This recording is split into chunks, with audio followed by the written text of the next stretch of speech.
Good evening. We're going to call this Milford Board of Education regular board meeting to order. We're going to start with our call to order. Mr. Yockey? Here. Mrs. Brady? Here. Mrs. Chestnut? Here. Mr. Miranda? Here. Mr. Ham? Here, thank you. Pledge of Allegiance.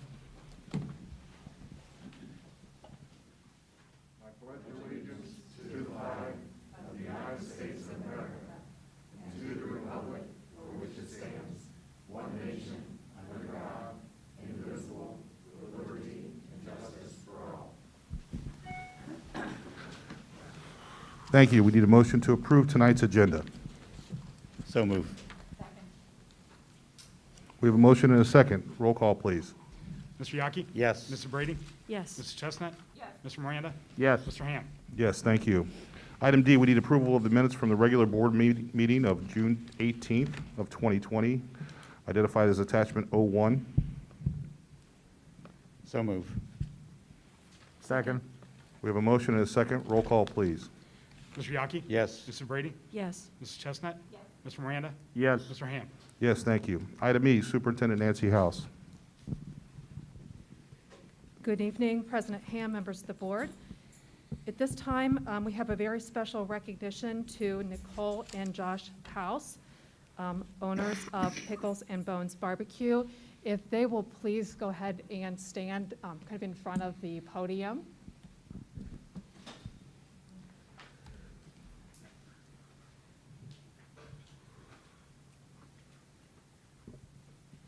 This past spring, the Ohio School Boards Association asked Ohio superintendents to nominate a local business for the Business Honor Roll.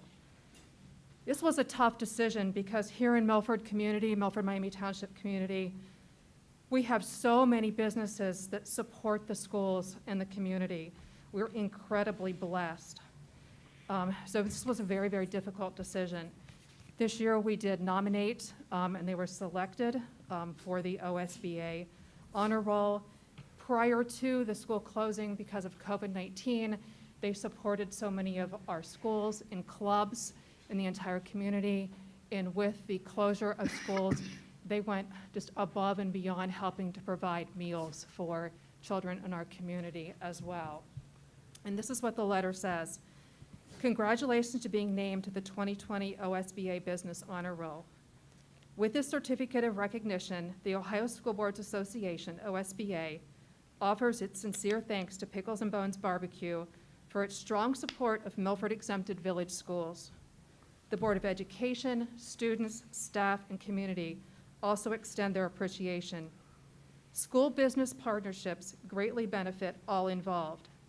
Local businesses play a crucial role in supporting their community schools, while students get real-world experience. This support is especially important as school districts struggle with limited resources. Just as businesses support their schools, it is equally important that schools and communities support their local merchants and service providers. OSBA encourages everyone in the community to recognize Pickles and Bones' outstanding contributions to the Milford exempted village schools. Thank you and congratulations.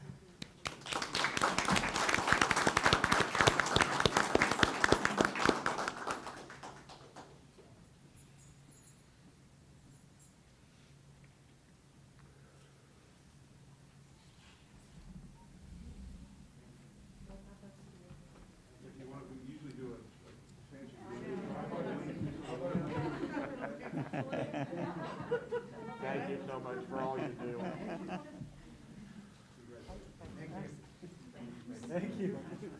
Thank you. Something new?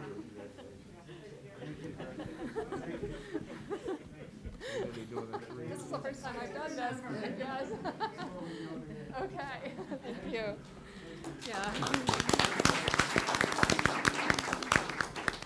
Oh, and I do want to say that they have the greatest last name in the world, which is House, which is also my last name. But unfortunately, we're not related in any way, because I would like to use the family, discount there, but it's not going to work. Thank you. Thank you, and well-deserved. Fantastic. All the things that you do for us, we really, really appreciate it, and the community in general. Just a fantastic restaurant to eat at and a fantastic way to really view the community. Thanks for all your help. Okay, we're going to move on. I get to make a presentation now. with a little help from my friends.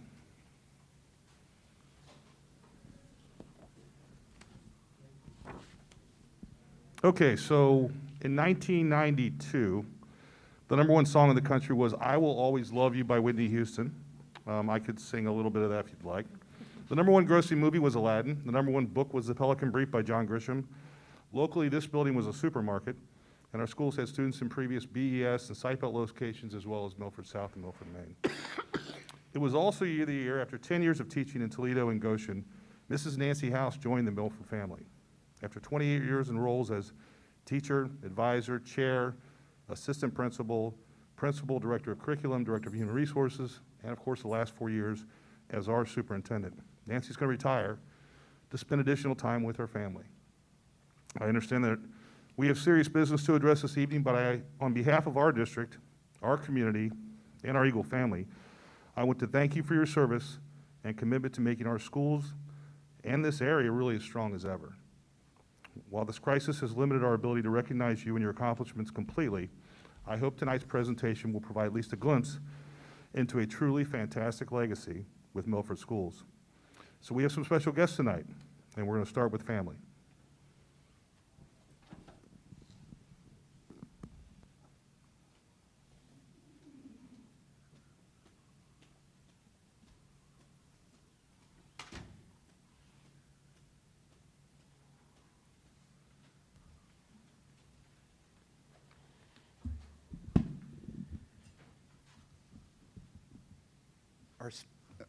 Our special visitor is Nancy's mother, Teresa Lewis. And I thought I was going to get through this, and I can't even get started. First of all, for an introduction, my name is Ernie House. I'm a resident. I'm a 75 graduate, former teacher, former coach, former administrator, 35 years in education, 23 of those years here at Milford High School. But tonight I'm here as the husband of your superintendent, Nancy House. I also believe, man, this is going to be tougher than I thought. I also believe our daughters grew up in the pub room, on the basketball court and volleyball courts. I didn't do this at home. But first of all, thank you, current Board of Education and previous boards of education, for all the support they've given for both of us over all the years. And on a lighter note, I would also like to thank a former administrator who walked into my classroom over 30 years ago and said, "Coach, I've got a deal for you." I didn't realize at the time that deal would lead the two of us together.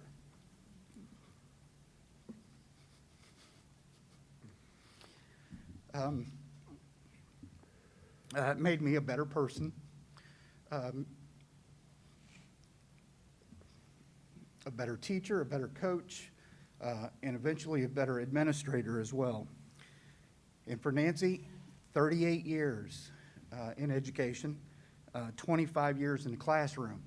And I think those 25 years in the classroom is what has made you such an effective administrator. 25 years in the classroom is a little bit unusual for a superintendent.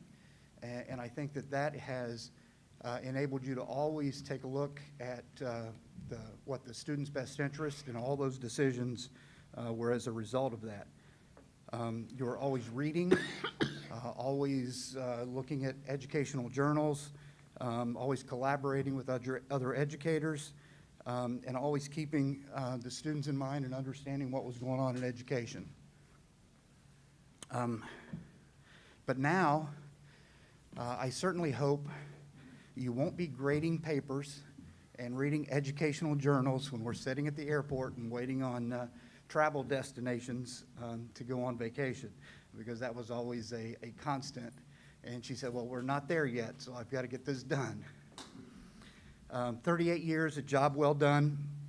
You've had a positive influence on so many students and families as well. Your superintendency has been a crazy one. I think that if you talk to any of the superintendents around, the last 4 to 5 years has been more challenging, more issues, than probably ever before, a 5-year period of time. You were definitely the right person for that position because everything has been so unpredictable, unprecedented, to use, a new word that everybody's gonna coin, because you were able to remain calm, always approaching those decisions with respect, even when you did not receive the respect from others, but always maintaining your dignity and respect for all other people.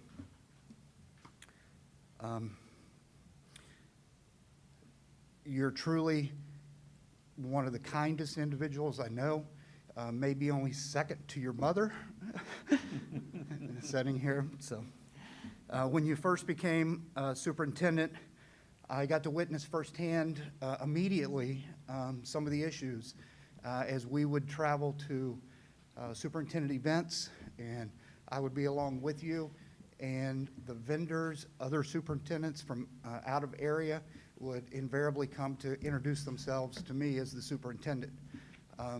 When I had to share with them that, no, my wife is the superintendent, they were sometimes embarrassed and caught off guard a little bit. But then equally, I embarrassed you when I said, well, no, I'm the trophy husband. This is the superintendent. You accomplished so much more than most people realize, because I've witnessed over the years a true believer in shared leadership, and many, many times it was your vision and your direction that you were able to have other people receive the accolades for those things, and you always seemed truly excited when they did receive those accolades. Most people do not know how you really struggled with this decision because you still have much energy, you still have a vision for public education, and it was a really difficult decision, but at this time I'm certainly glad you chose retirement and family to move on into retirement. So here we are, yet again, last board meeting. You just announced your retirement, and sure enough, there's a pandemic.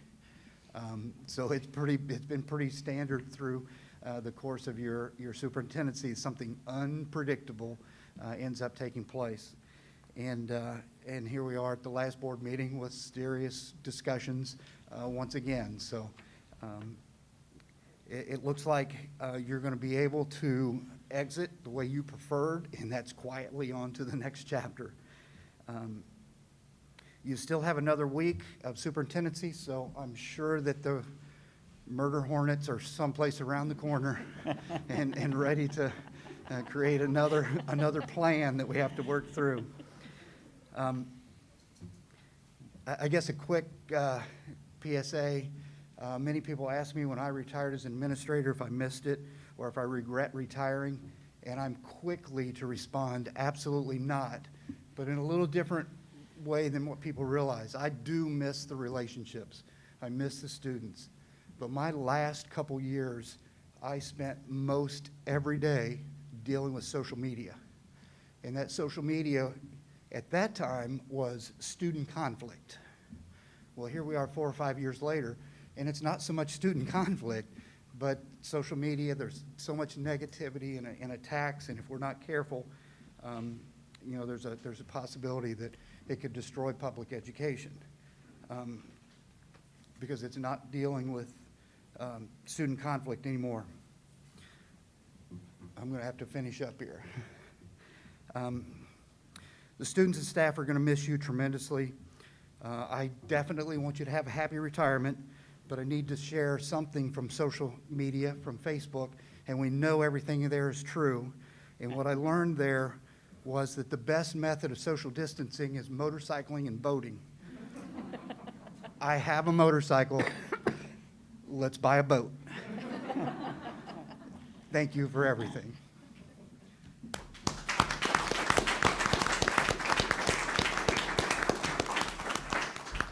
Ernie, job well done, and welcome, Mom. We next have former board member and local historian Gary Knapp.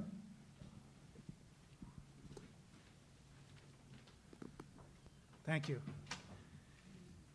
How are you doing, Nancy? Okay? Hey, That's good you to know hear. I don't like being the center of attention. Well, guess what? You are, at least for once. Nancy House became a common name to me when I first got started in Milford school politics. Parents and teachers, parents and students were both talking about her, and she became an example of what was right about Milford. And I remember a conversation I had with a neighbor who was concerned about a book selection that Nancy had made for her child to read in her English literature class.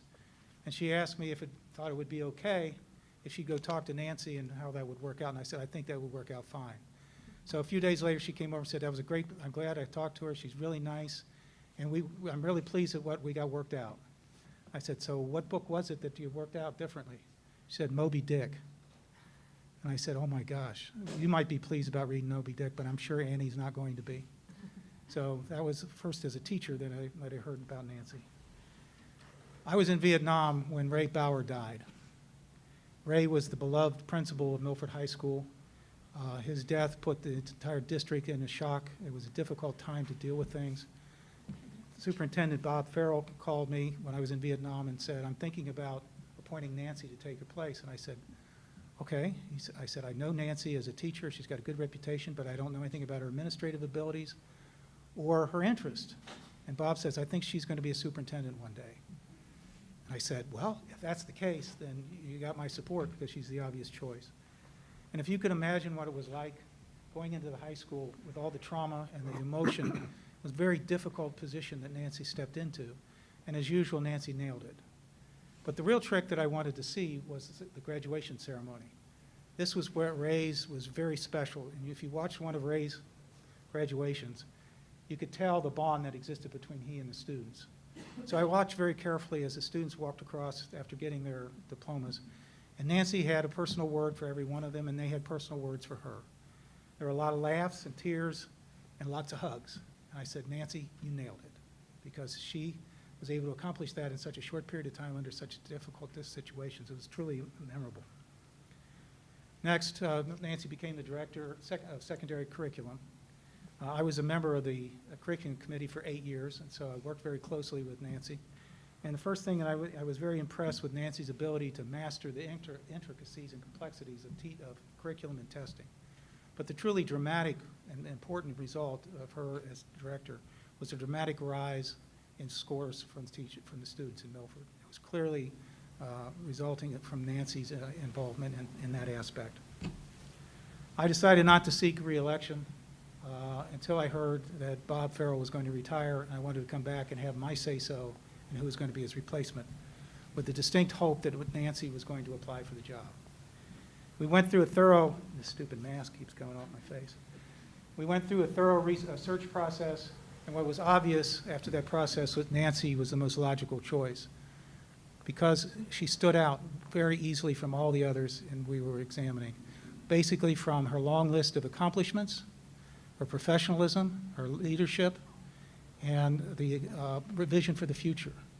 And as usual, Nancy not only met expectations, but she exceeded them as a superintendent. I know that during your years of superintendency, you had a lot of other factors that you had to deal with, such as the budget, continuing unfunded mandates from the state government, and of course the virus.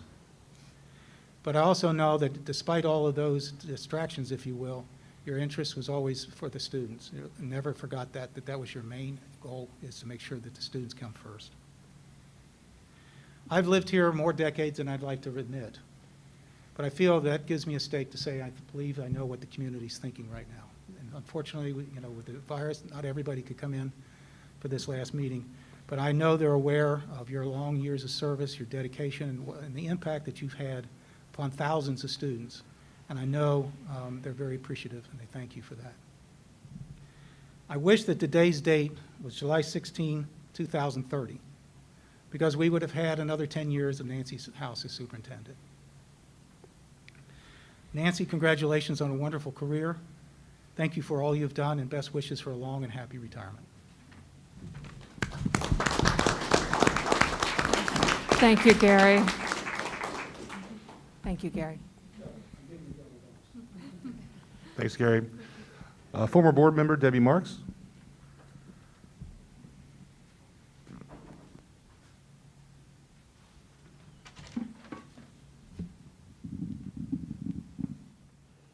Hi, Nancy. Hi, Debbie. I'm Debbie Marks. I'm a former board member. I served from 2006 to 2019. Nancy, I'm here tonight to thank you for your many years of service to the school district, particularly your last 5 years as superintendent. From the death of a beloved principal to a pandemic, you've truly seen it all. But as usual, you faced any issues with your usual dignity, grace, and wise counsel. The district is better off from your leadership and your groundbreaking initiatives that will stay with us for many years to come. I wish you much peace and happiness in your retirement with your family. Thank you, Debbie. That means so much. Thank you. Thank you, Debbie. Former board member, the man, George. Here he is, George Lucas. How we doing?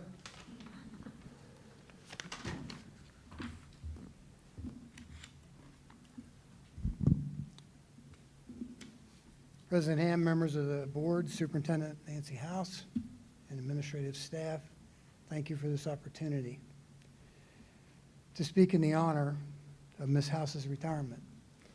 The Milford Exempted Village School District has been blessed with many who are great and have had integrity, knowledge, and skill.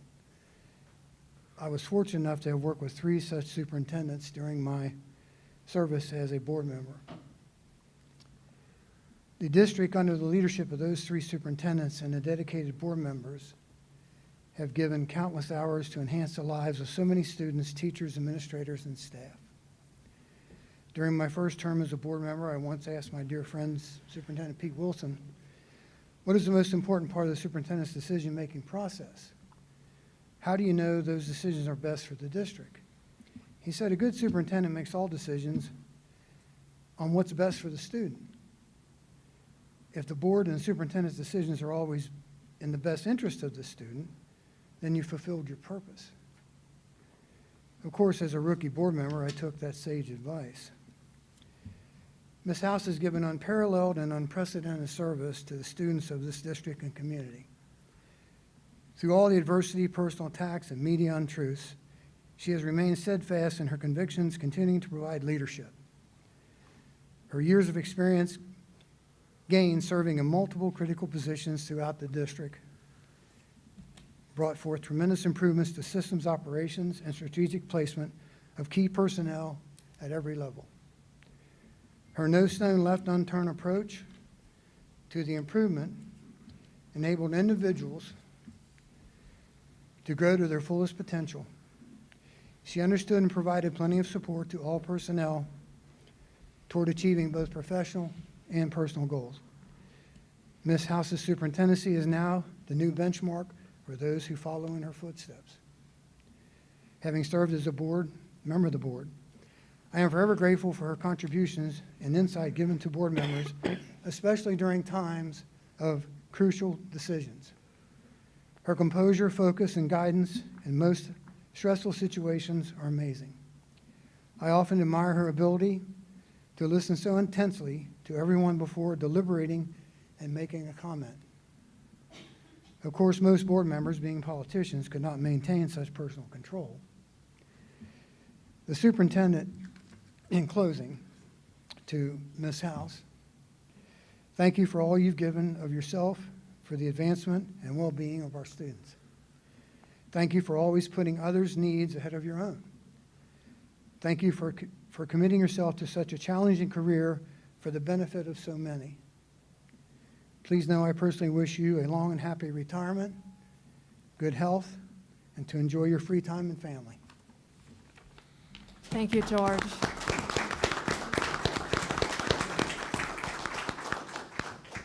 Well, thank you, George. Now representing the city of Milford, Mayor Amy Brewer.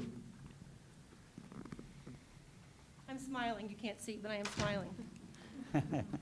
Good evening, everyone. It is my honor and privilege to be here today to represent my colleagues on City Council. My name is Amy Velardo. I'm the mayor of Milford. I'm also a 1986 graduate of Milford High School.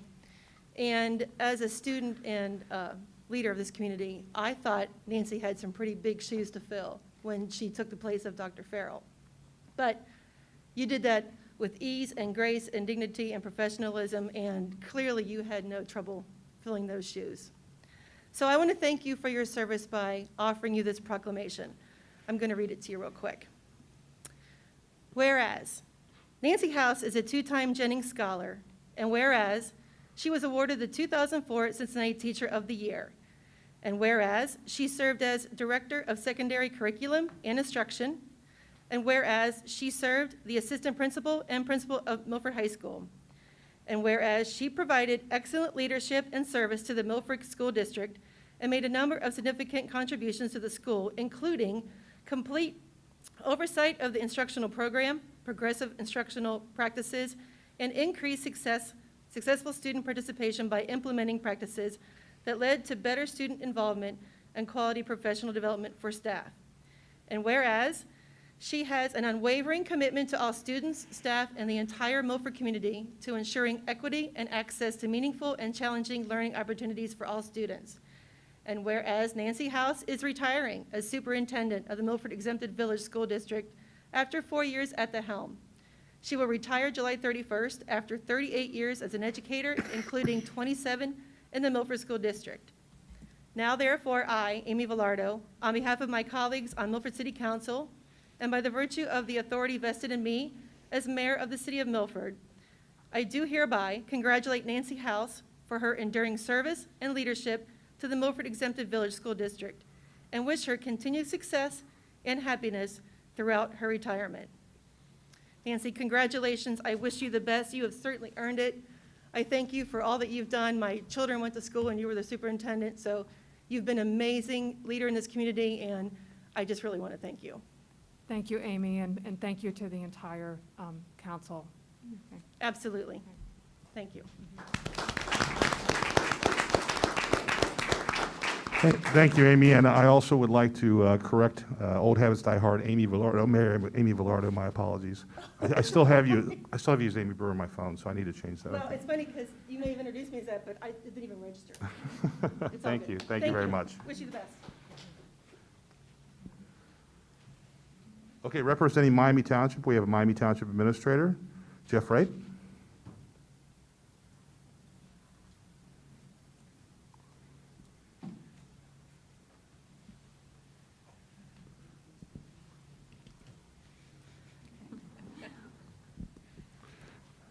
And also with Jeff this evening is Bill Knapp, also known as our town crier. There's nobody else I'd rather be paired with than my good friend Bill Knapp. All right, I'm going to twofold. First, I'm going to, wearing my hat as the township administrator, I want to deliver a proclamation that our trustees and fiscal officer prepared. Nancy House has served as the educator in Ohio for 38 years, with the last 3 years of leading our great school district as our superintendent. And whereas Nancy has been an important component of the partnership and support from the MEVSD for the Spirit of 76 Park at Miami Meadows Park, and whereas Nancy's leadership was important for the cooperation on critical community safety initiatives with Miami Township, including an additional school resource officer added at our junior high school, and whereas an entire generation of Miami Township residents have a greater passion for literature and have enhanced grammatical skills because of the tutelage of Nancy House.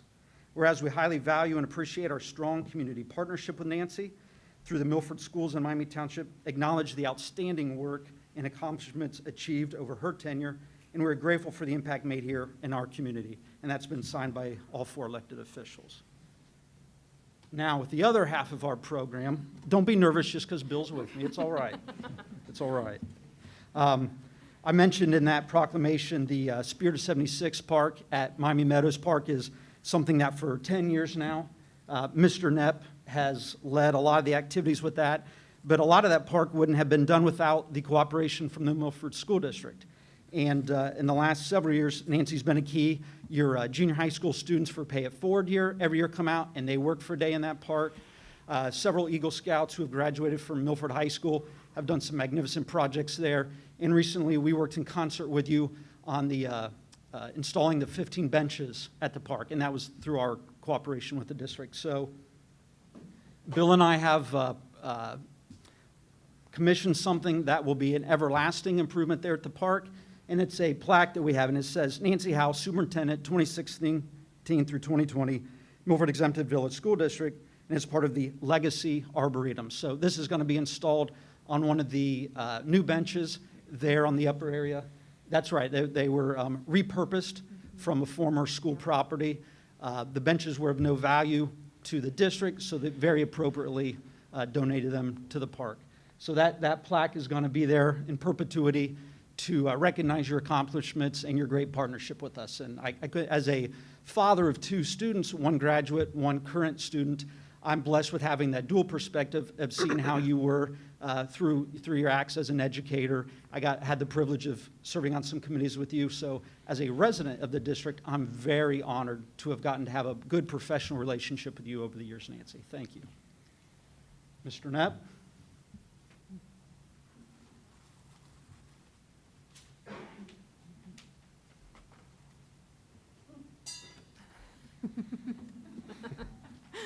Let her rip.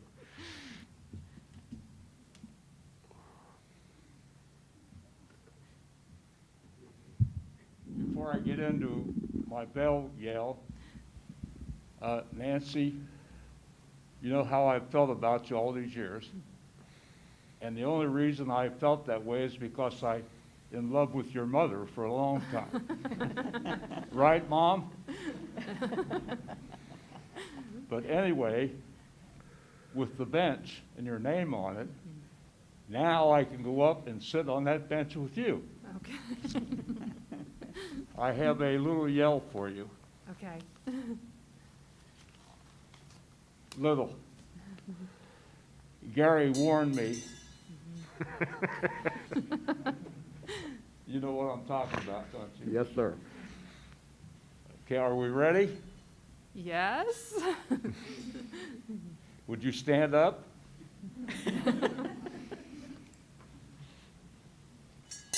Oh, yeah! Oh, yeah! Oh, yeah! All those near and far, hear this. Regarding the tenure of one Nancy House of the Milford Exempted School District, well done, thy good and faithful educator. Nancy House, Superintendent personified. I have one other surprise for you. I'm coming to Florida in February, and I'm staying at your house for 3 weeks. Thank you, everybody.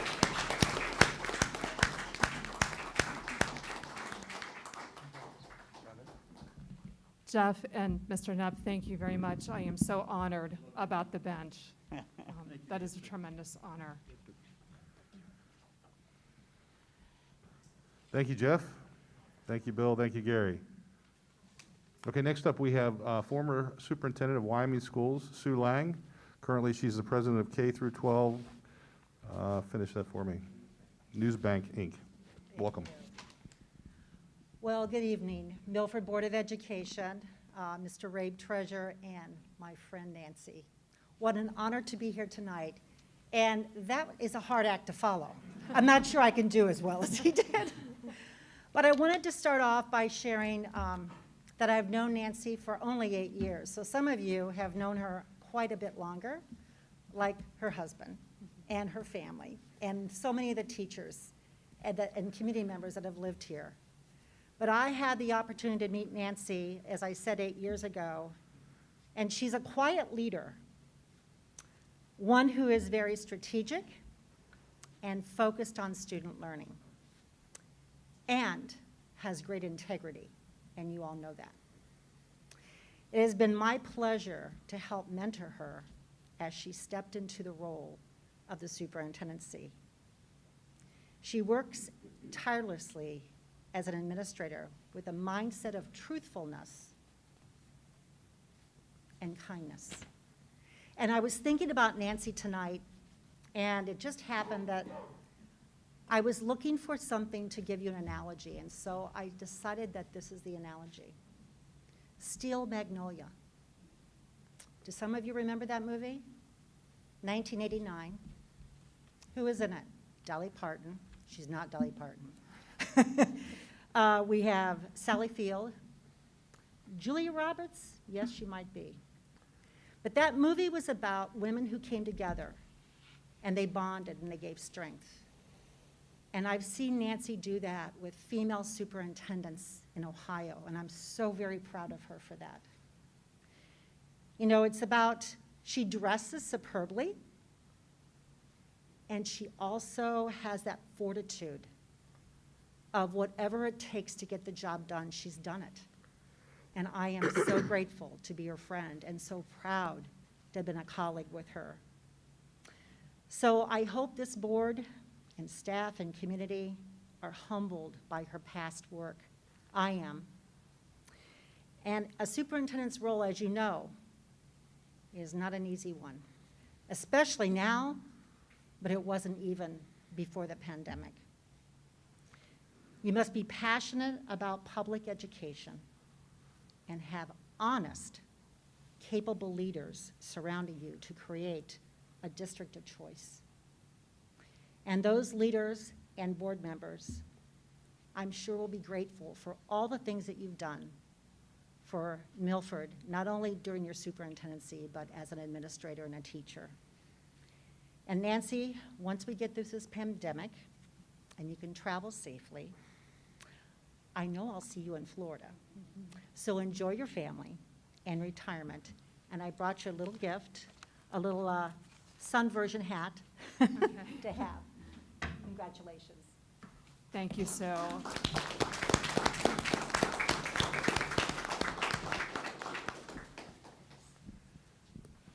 Thank you, Sue. Next, we have West Claremont Superintendent Natasha Adams.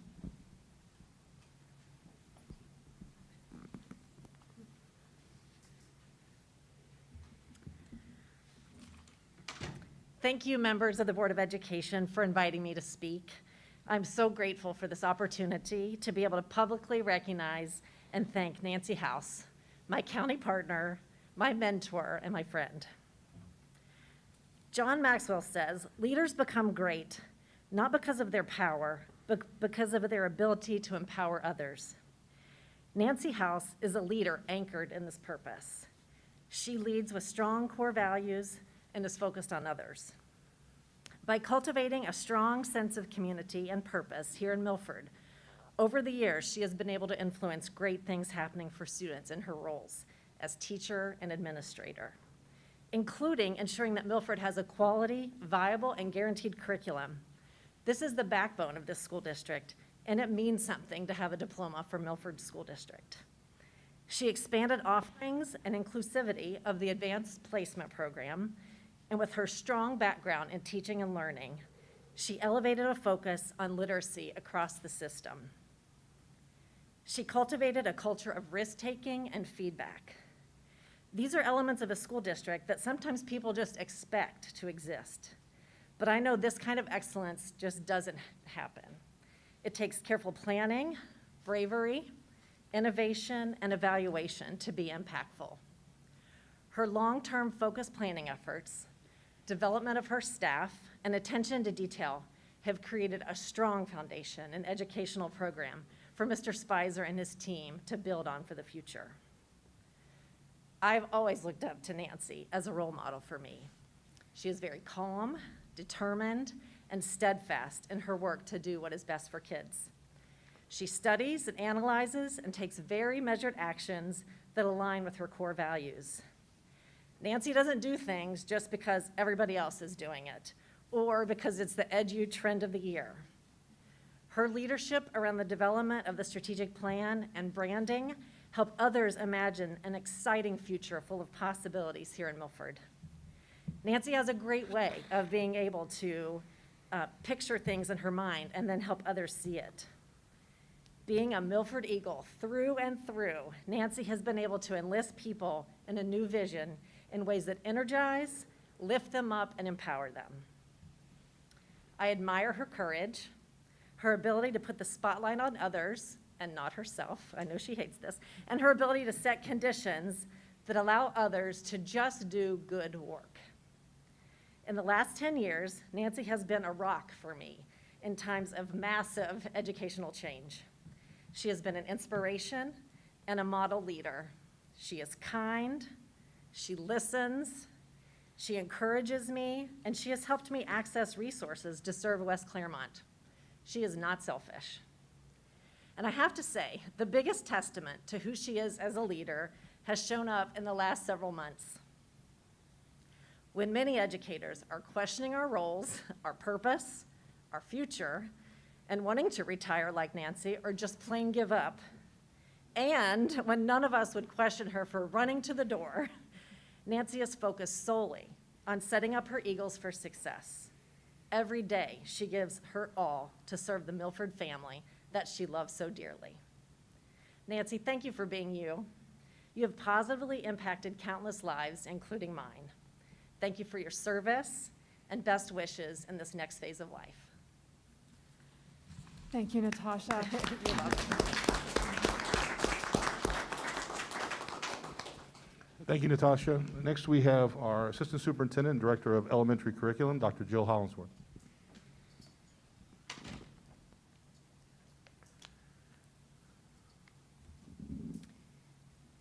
I think I might have as much trouble as Ernie did getting through this, but I'm going to try not to. Congratulations, Nancy. I am so happy for you and excited for all the adventures you're going to have. I want to tell you how grateful I am to have worked with you and for you over the past decade. Serving the students and families in the Milford schools with you has been a privilege, one of the greatest of my life. I'm never told you, but I'm very grateful that you served as the district superintendent during the years my son was in high school. I have been so lucky to work over the past 30 years with many great educators, but none more exceptional than you. My only regret is that I never had the chance to teach with you. I think we would have had a lot of fun teaching English together. I have watched you do countless hours of research and reading, deliberate over incredibly difficult decisions, celebrate Milford's victories, and work tirelessly for our children's achievement. You and I have been to many concerts together, sports events, plays, graduations, and spent hours in classrooms talking with kindergartners through 12th graders. And everything I have watched you do over these years has been in the best interest of our students. I'm thankful for our work, for your guidance and your leadership for me, and for your friendship. Thank you, Jill.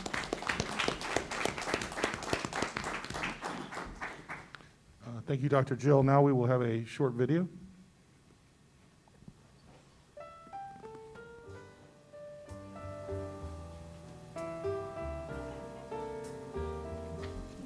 Hi, Nancy. Congratulations on your retirement. I know that tonight a lot of people are probably reflecting on your monumental contributions to the Milford District, like the creation of the 9th grade community, the amazing teacher professional development, our guiding principles and beliefs, the portrait of an eagle, and it really just your continued ability to re-envision school.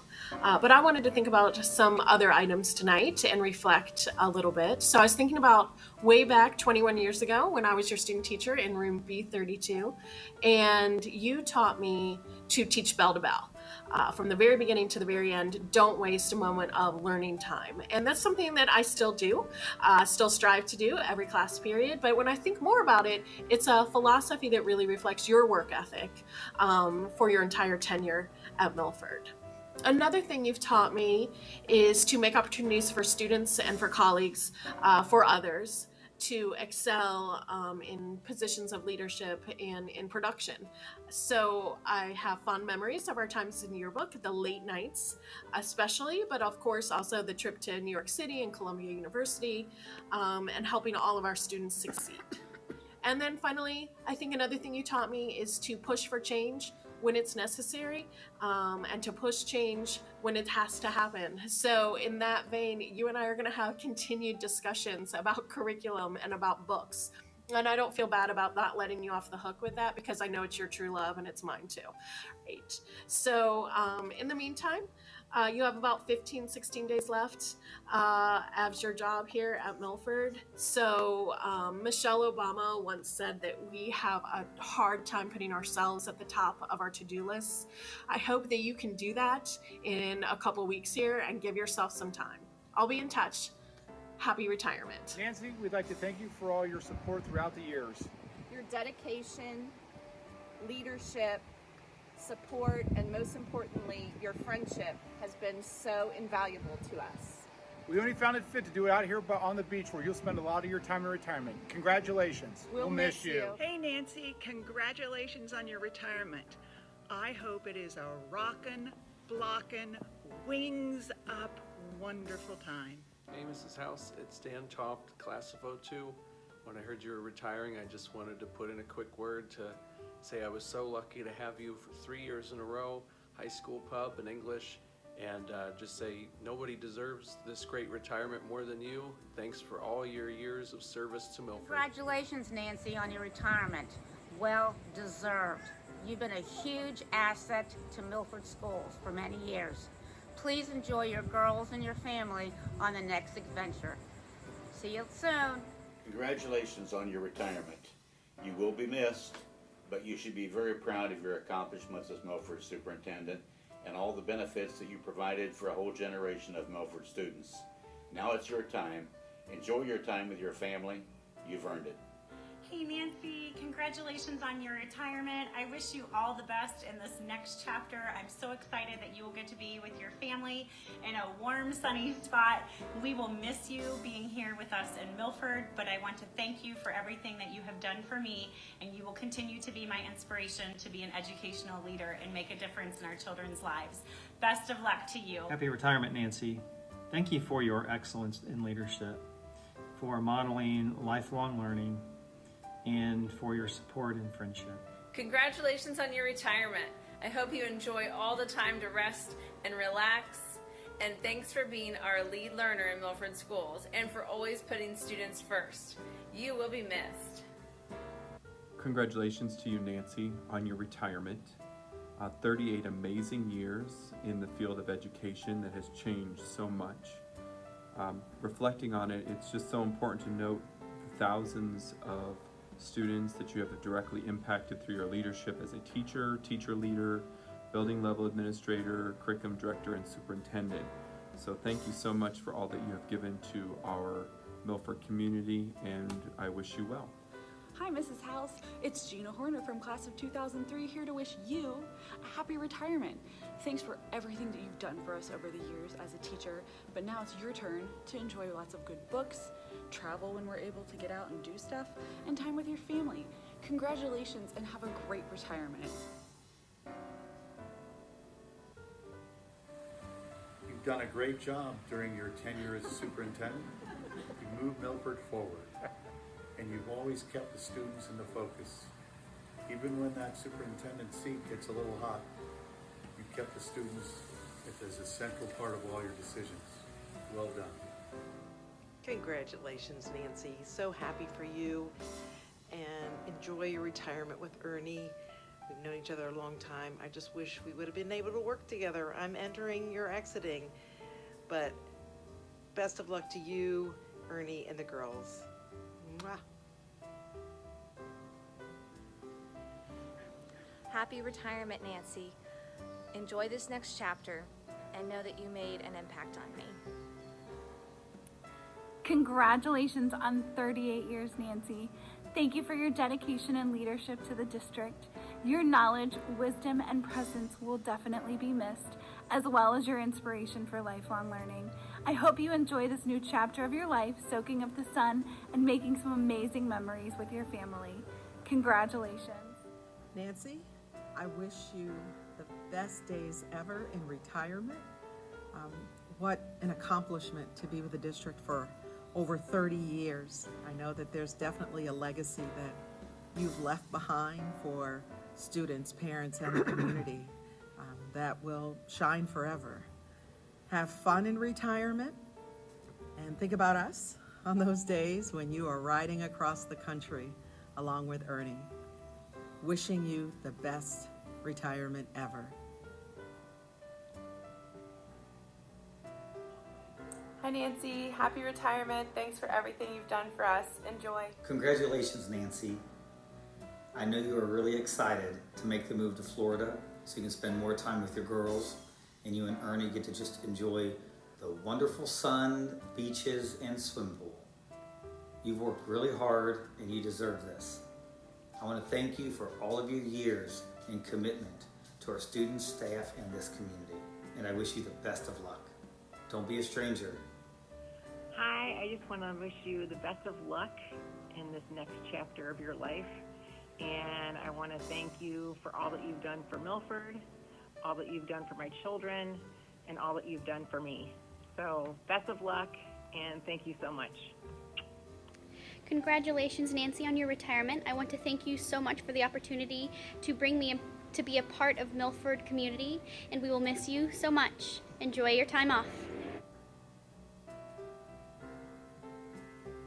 You always went the extra mile to make your students feel loved and encouraged and praised for their work, and you should feel the same. Congratulations on your retirement. Hi Nancy, it's Kim Knight. I wanted to congratulate you on your retirement and thank you for your many years of service to your students and especially to my children. You and Ernie were so important to them when we first moved here. We really appreciate it. Enjoy Florida. Taking Publications and Honors English with you led me to getting my bachelor's degree in journalism and my master's degree in library and information science. I don't think either of those things would have happened without your influence. So I just wanted to thank you for the huge impact you've had on my life and congratulate you on your retirement. Thank you. Happy retirement, Mrs. Howes. I hope that you know what a big impact you had on so many people. Out of all my years of schooling in Milford or at college, you are the teacher that by far changed my life the most. And I just want to say thank you for always inspiring me to go above and beyond. We love you so much. Thank you for your many years of service to the Milford community, and best of luck on your next adventure. Hi, congratulations on your retirement. Thanks for all that you've done for Milford schools. You deserve the best.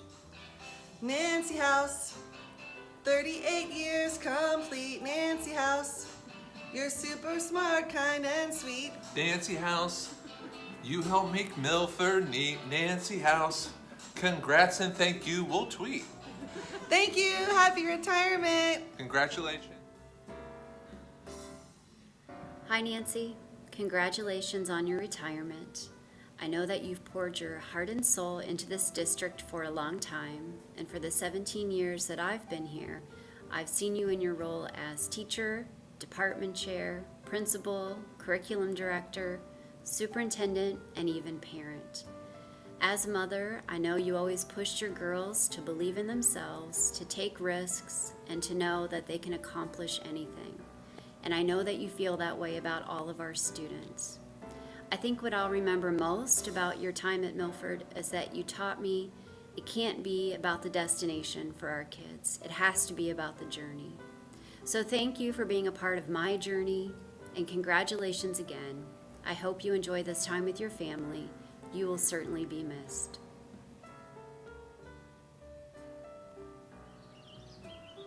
Nancy, congratulations on an amazing career and a remarkable story that will continue to impact many. I have always loved our connection through quotes, so I wanted to leave you with one that I recently found when thinking about your retirement. Every new level of life depends on a new version of you. Enjoy retirement and enjoy your next chapter. Nancy, thank you so much for your leadership and commitment to Milford Schools. I am so grateful to have had you as a role model over the past 5 years. Congratulations, and I will end with a favorite quote from a book you gave me, Wolfpack by Abby Wambach. Her victory is your victory. Celebrate with her. Your victory is her victory. Point to her. Thank you again for your leadership. A true leader always inspires others to be great, and that's just what Nancy House does. I can remember my first year teaching, and I had Libby, her daughter Libby, in my class, and she really made sure I felt respected and trusted, even as a first-year educator, and I will always remember that. We're gonna miss you, Nancy. but we're so excited for you to spend this next chapter and more time with your family. Congratulations. Congratulations on your retirement, Nancy. Toledo, Goshen, and Milford are all blessed to have had you. We thank you for your service to students and families. Most importantly, I'd like to thank you for all you've done for me, your mentorship, your friendship, and all that goes with it. I wish you nothing but the best. Hi, Mom. After 38 years of being an educator, we're so excited that you get to start making new memories and having more adventures with us down here in Florida. From you, we have both learned what it means to have dedication and diligence. We would not be where we are today if it wasn't for your unwavering support and love. You have been an amazing role model since we became a family and will continue to inspire us. We love you and are excited for you to start the next chapter in your life. Congratulations! We're so excited and we can't wait to see you soon. Bye. Bye.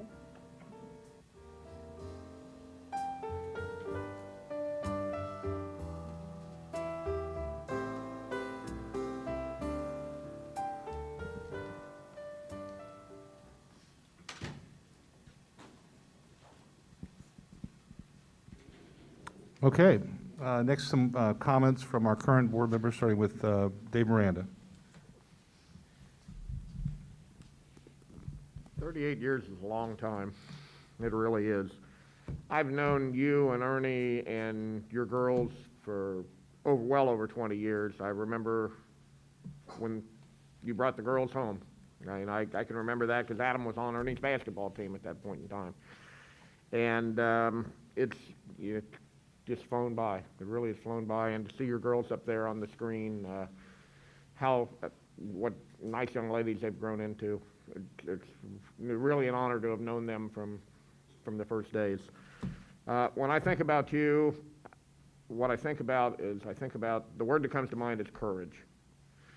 You've always been courageous in everything that you've done. You've never been afraid to step into the breach and take on the tough assignment. As Gary was talking earlier, when Ray passed back many years ago, you stepped up and you did what you had to do to keep the school district on track and keep it running.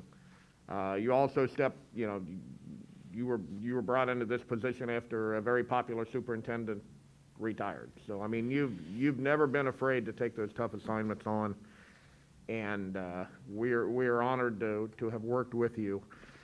Sometimes I'm out in the community and people will say, well, how's your first 6 months on the board? And I laugh and I say, timing is everything. And that's true for me, but that's more true for the district.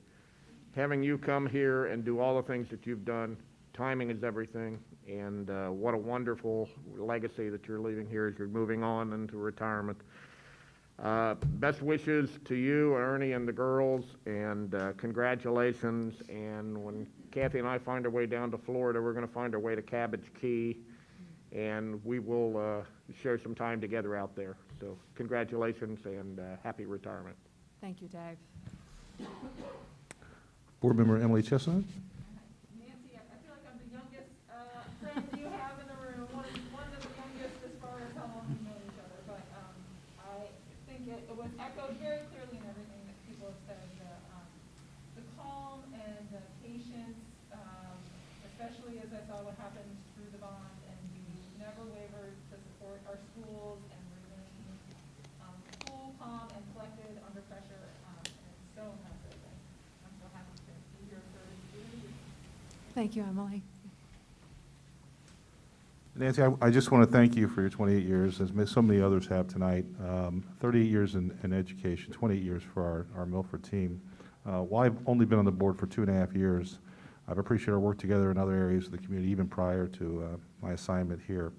But it is during this time that I've come to know you as a person, as a leader, and really as a friend. Your impact on me is profound and has made me a better board member. A person recently shared with me that while you led students for many years as the advisor for our annual publications, you always emphasized not to be a part of the story. Don't pad it with you and your friends' experiences. Make all your classmates proud of this publication and make it representative of their time as part of the Milford family. And I find that striking because that really represents you. I know this is only a small part of your legacy, but it really represents how humble and professional you've always maintained. In the face of challenges, scrutiny, and sometimes some real nastiness, you've continued to show dignity, grace, and poise. It was hard to find information about your 38 years of work because you never take credit for anything.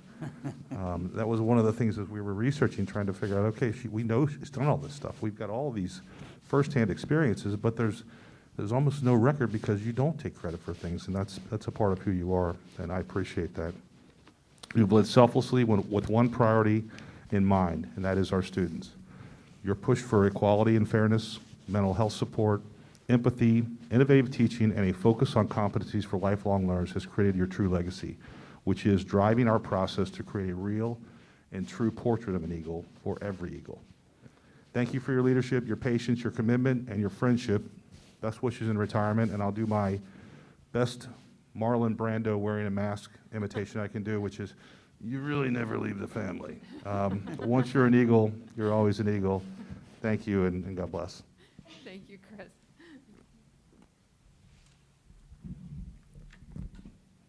Nancy, as I wrote and rewrote this, I had to keep stopping and shaking my head at the amazing things you have accomplished throughout your career.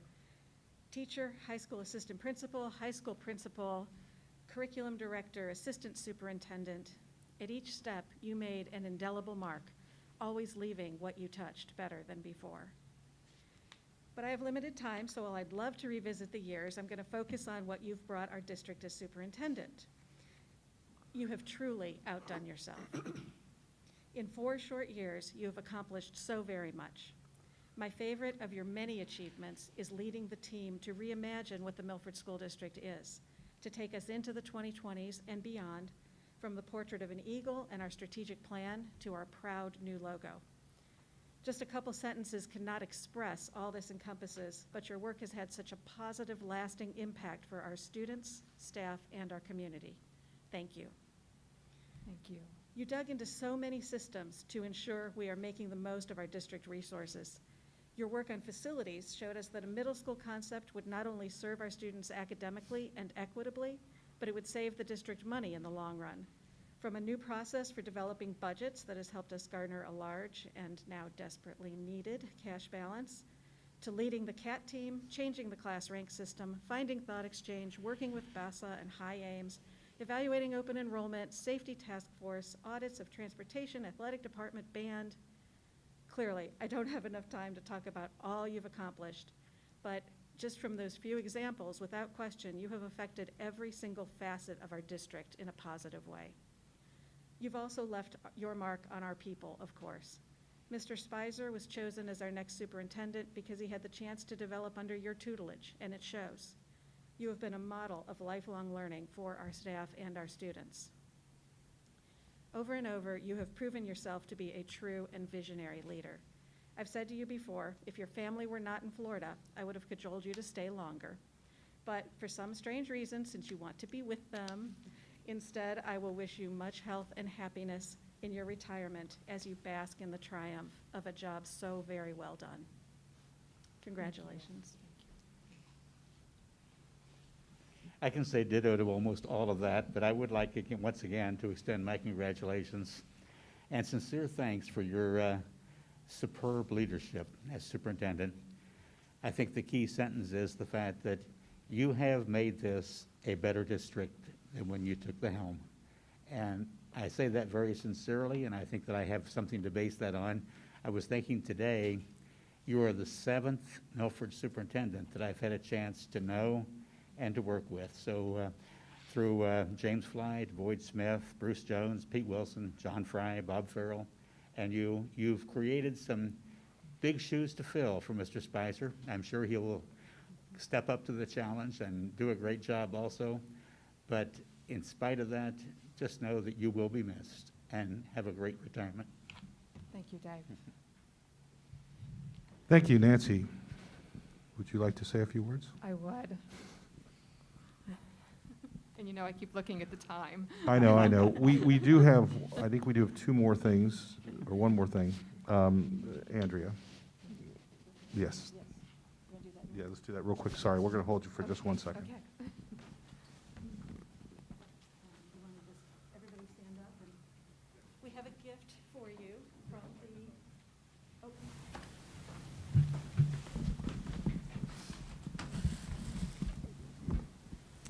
The 7 of us have a gift for you so that you will always remember Milford. We made George and Debbie stay so they could be part of this.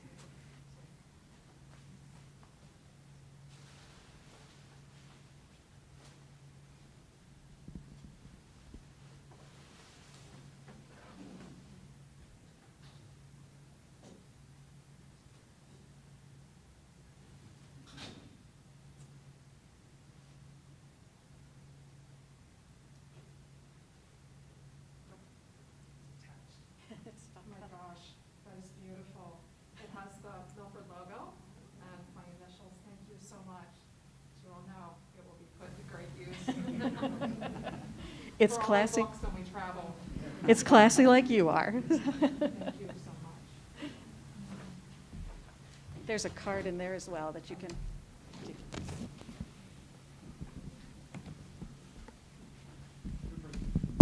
Superintendent Nancy House, the floor is yours.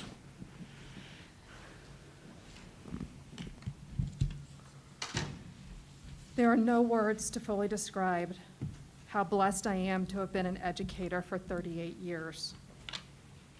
28 of them in this incredible school district that really is my home. For me, there are few joys greater than seeing someone experience the joy of learning.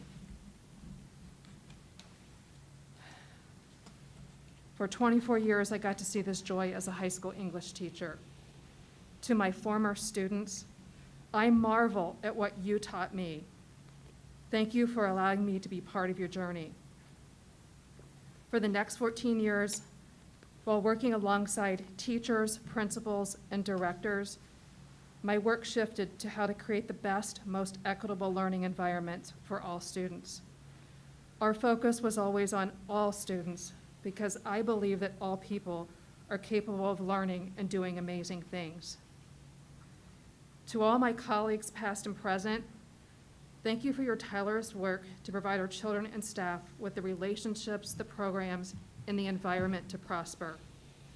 And I want to always be clear that when I say my colleagues, I include everyone who works in a school district.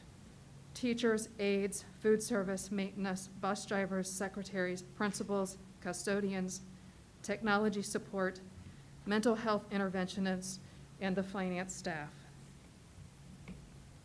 To the Board of Education members past and present, thank you for your service to Milford Schools and the community and for your trust in me. Your work has always been difficult, and in these contentious times, even more so. You are true servant leaders. To the community, thank you for your generous gift of time to support all of our community's children. To Terry Krasinski, my administrative assistants, thank you for your support, your professionalism, and your amazing work ethic. To my husband, Ernie, our daughters, Libby and Erica, thank you for supporting my dream of being an educator and the sacrifices I know that you had to make along the way. To my parents, thank you for instilling in me a passion for reading and learning, and for modeling an old-fashioned work ethic, and the importance of being kind even when others are cruel. To the members of my cabinet, Jill Hollinsworth, Paul Daniels, John Spicer, Jeff Johnson, Jenny Berkeley, Rob Dunn, Prior Stacy Smith, Lisa Hare, Wendy Planica, and Treasurer Brian Rabe. Thank you for helping me to accomplish most of my goals for my tenure, to implement a comprehensive district-wide mental health support plan, including mental health specialists, to increase equity and access to educational opportunities for all students, to increase awareness and support for the arts as an integral part of education, to increase respect for our teachers by letting them make decisions about their professional learning, and to continue fiscal responsibility. In the past 4 years, the district's end-of-year cash balance has increased from $27.7 million to $43.1 million. And as Mrs. Brady said before, we're going to need that cash balance carryover. Finally, Thank you, past and present board members, my cabinet, principals, staff, and community members for your work to create the portrait of a Milford Eagle and the strategic plan developed from it with the goal to realize the power and promise of 21st century learning for every student. If I have one hope for the future of the district, it is to continue on this path to ensure that every graduate is career, college, or military ready, to guarantee rigorous, meaningful, and equitable learning opportunities for all students that prepare them for their future, not our past. And as always, wings up. Thank you. Thank you for everything.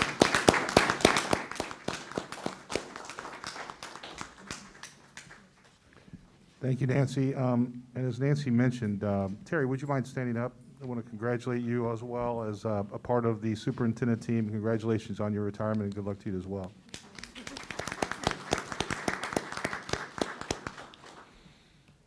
Okay, we're going to open up our first public participation. Brian? I have none at this time. No speakers at this time. We'll move on to item number 1, Treasurer's Reports.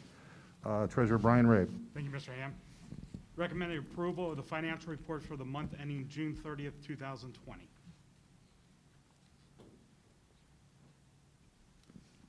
We have item A, sub-items 1 through 6. We need a motion, please. So moved. Second. We have a motion and a second. Roll call. Mr. Yaki? Yes. Mr. Brady? Yes. Mrs. Chestnut? Yes. Mr. Miranda? Yes. Mr. Ham? Yes, thank you. A couple items I did want to point out about the financial reports. Given that June 30th was the fiscal year end, we were able to avoid deficit spending by $2,770. So I know it's a little, but we made it. Couple other things, and that's even with the 1.24 million cuts in state funds. I was going to say that's taking the hit from the state in the last fiscal year, or we would have been in better position.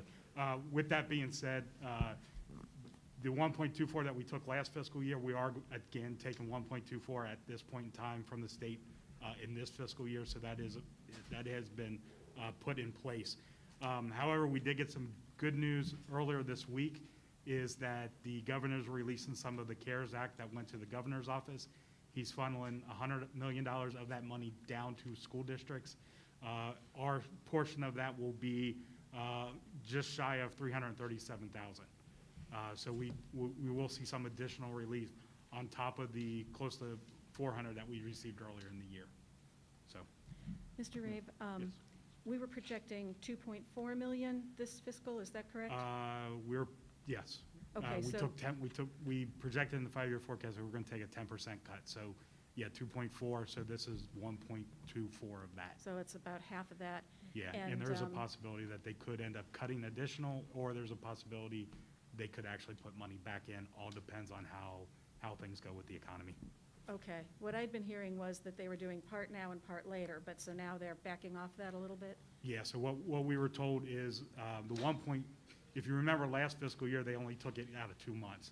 This fiscal year, we won't see the impact as big because they're divided over the full 12 months.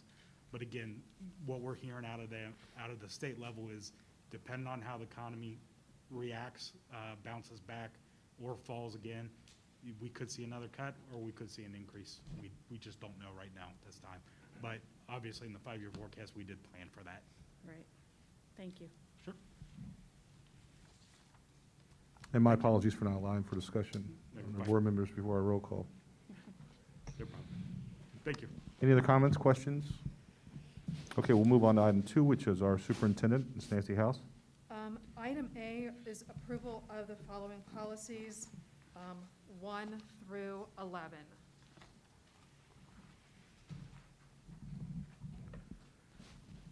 Okay, we need a motion for item 2A, 1 through 11. So move. We have a motion and a second. Any questions or discussion? Hearing none, roll call, please. Mr. Yaki? Yes. Mrs. Brady? Yes. Mrs. Chestnut? Yes. Mr. Miranda? Yes. Mr. Ham? Yes, thank you. Okay. Item B, planning for the 2020-21 school year.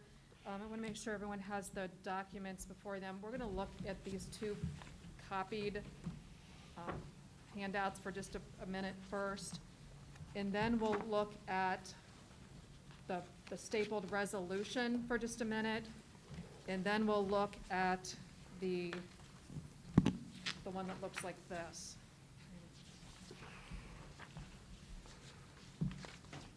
So I did want to just take a minute to look at these copies. I really like history, but I especially like Milford history. When I first came here, one of the first things I did as the journalism teacher was to read the past 50-some years of the student newspaper and all of the old draftums to really get a good handle on the Milford Schools history. And ever since then, I've loved everything about that. These two handouts are copies of minutes from the December 5th and the December 27th board meetings, 1918, over 100 years ago. We keep talking about we're in an unprecedented time. I guess it is for our lifetime, but when I read these minutes, I really get a lot of comfort to know that Milford Schools faced a similar issue over 100 years ago. And it took me a couple minutes to read this very fancy cursive writing, but it just says, Milford, Ohio, December 5th, 1918. The Milford Board of Education, with the following members present, was Hayward Gatch, I think it's C.C. Runyon, Dr. Spence, and S.S. Gatch. Mr. Turner was absent. On motion, it was decided to close school on the morning of December 6th for an indefinite period on account of the prevalence of epidemic of influenza, and the motion carried by a unanimous vote. So this has happened to Milford Schools before, and this was the 1918 pandemic. And then the second page was the minutes from December 27th. And on motion, it was decided that schools be not opened before January 16th, 1919. And at that time, the opening was subject to the opinion of Superintendent Schottmeyer and Board President Spence. So schools were closed for a month at that time. This actually gave me a lot of hope to know that our amazing school district has been through this before in a very different way. They certainly weren't talking about digital or e-learning, but they survived and we continue to prosper. So I wanted to start with that. And I hope that gives you as much hope as it does me. Yeah, it's really neat. Well, I think we should place those on board docs online for access. I will. people to see it, that'd be Yeah. exciting. And I'm assuming that the board did not have like Zoom meetings back in 1918, right? That's a wonderful piece of history, that really is. Isn't that great?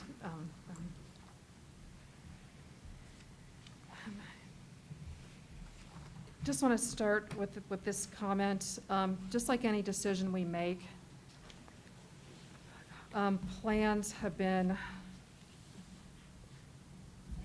very carefully and thoughtfully researched and planned by educators. And by educators, I mean administrators, directors, principals, and teachers. There was also a great deal of input from parents that was based on surveys that individual building principals did throughout the spring, and then input that we've received mostly by email. We recognize that there are many plans out there from various school districts, and we also know that what is viable for one district is not necessarily doable in our district, because every district has very, very unique, they have unique variables that impact what they can and can't do. Things like whether they transport high school students, the actual size of the high school, whether it's a walking district. All of those things impact what schools can do for plans. So this is not a time where we can say, oh, there's a perfect plan out there that someone else is doing, and we can just take it and say, we're going to do that in Milford. each district, each of the 610 school districts in Ohio has to really come up with a unique plan to meet the specific needs and variables of their community. And I wanted to start with that. We're going to look at the top part of the resolution, so everyone here is aware too. My recommendation is that the Board of Education should vote on the highlighted items in both Plan A and B tonight, because whichever plan is eventually adopted or how you choose to start school and when, some of these things don't change. These are decisions that also may impact a parent or guardian's decision about whether to choose in-person or online for their students. And some of these are decisions that will remain in place regardless of whether the school year starts with an in-person option or everyone remote. I am also recommending that the board wait to vote on which plan, A or B, to start the school year with until after parent choices have been made next week and a half, and to monitor the number of positive COVID-19 cases. We all know this is all very fluid, and this is really a time of great flexibility and continuing to return to things. And my recommendation is to have a special meeting on August 6th. That timing seems to be like a right time for a special meeting, because you'll have more data, you'll know more, and you'll be able to make the right kind of decision for the opening.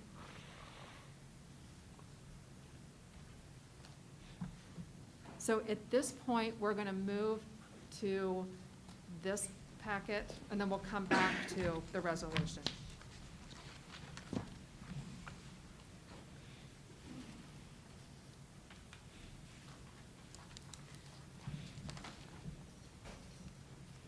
This is what will be shared with parents tomorrow, will be available. And this was developed in collaboration with teachers, staff and administrator, Claremont County Educational Service Center, and the Claremont County Health Department. When we speak of teachers, there were also numerous in-person and phone calls with representatives of our teachers union as well. So a lot of, on page 4,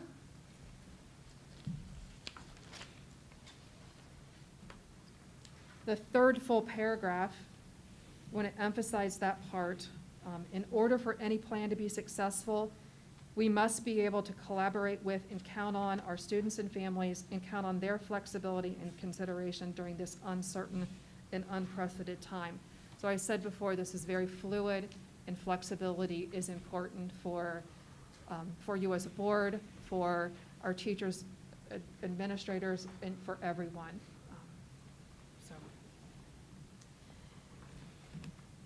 In Plan A, there are two options. Plan A is a parent could choose between in-person learning or Eagle Online. And Eagle Online is not a third-party vendor. It is Milford teachers teaching Milford curriculum following a schedule that is put into place, and that schedule would look very different for a first grader than it would a ninth grader. But students would be following their schedule, doing, again, our curriculum with Milford teachers. In the Eagle Online will be whether we're all remote and everyone's has to do that, or in Plan A, if part of our students are doing it. The teachers who would be teaching could change. If 100% of everyone is remote, it's the teachers who are assigned to that student. If it's the Plan A where part of our students are face-to-face and part are Eagle Online, They may have, especially at the high school level, have some of their assigned teachers. For example, if a student is taking Chinese 4, we only have one person who can teach that class. So that student would be remote in then. That's not the same plan, for example, a 3rd grade class. There would be a teacher teaching the 3rd graders who were online. So there's a little bit difference whether we're in Plan A or Plan B. The similarity is Milford teachers teaching Milford curriculum with a schedule, attendance taken, lessons planned, all of those kinds of things. And I believe I said in an earlier meeting, any school district who said that they did an incredible job in the spring is sticking their head in the sand. Everyone was in the same boat, 3 days, and it was survival mode for everyone. You know, the blessing in all of it was we were 85% of the way through our curriculum, but you can't start a year that way. It's got to be full go. I want to point out on page 6, because this will be communicated tomorrow, next Wednesday at 7 p.m., there'll be a Q&A with district administration. It will be a virtual Q&A session. People will be able to submit their questions ahead of time, and district administrators will be able to answer questions about both the in-person and we're going to call it Eagle Online option as well. And anyone will have the ability to watch that session, so even the board members could watch the session with the Yes. administrators? Yeah. Except for me. Except for you.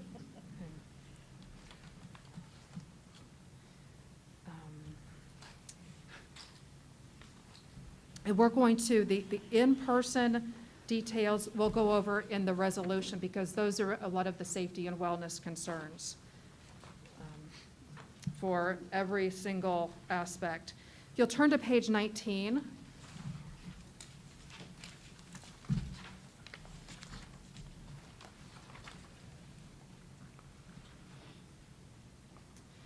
This is a Plan B, return to learning or reopening plan. It would start with phase 1, that would be a minimum of 4 weeks, just at August 24th through September 8th, where all students learn remotely. September 18th, yeah. Sorry, 18th, yeah. 18th. With the plan evaluated on, reevaluated on September 8th, so parents would know if that time was being extended or if students would be returning then on September 21st if they chose the in-person option. Again, students would be following their schedule and would receive daily face-to-face instruction from their teachers.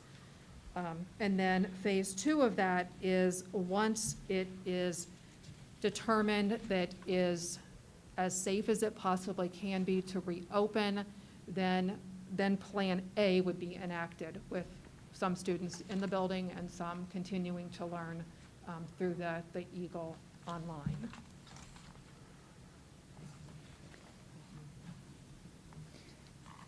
Some of the remote learning expectations would be that parents and guardians would be expected to let the school know if they needed a Chromebook for their students.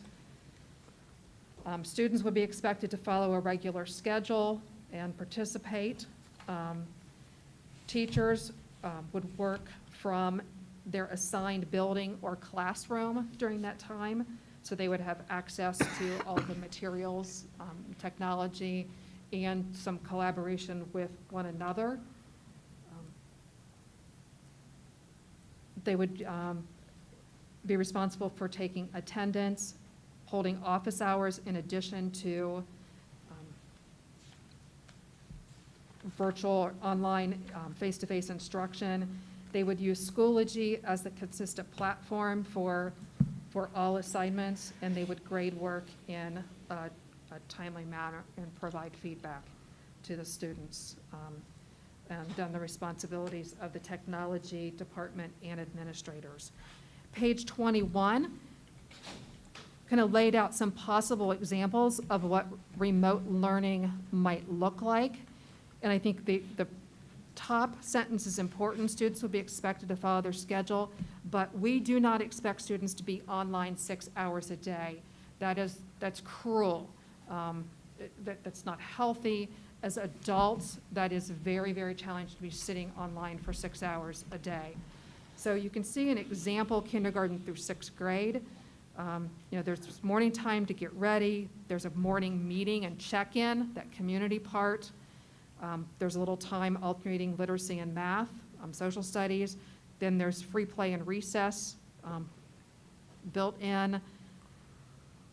Then there's some small group meetings with teacher or flexible learning times. That might be a time when a teacher works with just 3 or 4 students one day and 3 or 4 students another day, and students are having some independent reading time or work time away from the screen. And then going on throughout the day, you can see that unified arts, which is art, music, and physical education, are included in there, as well as what's called wellness, which would be mental health and wellness, social emotional learning is built in, as well as being built into other curriculum work, which is really the best way for that to be delivered rather than in isolation. And then as important as getting ready for the day in the morning class meeting, there's also afternoon class meeting and checkout.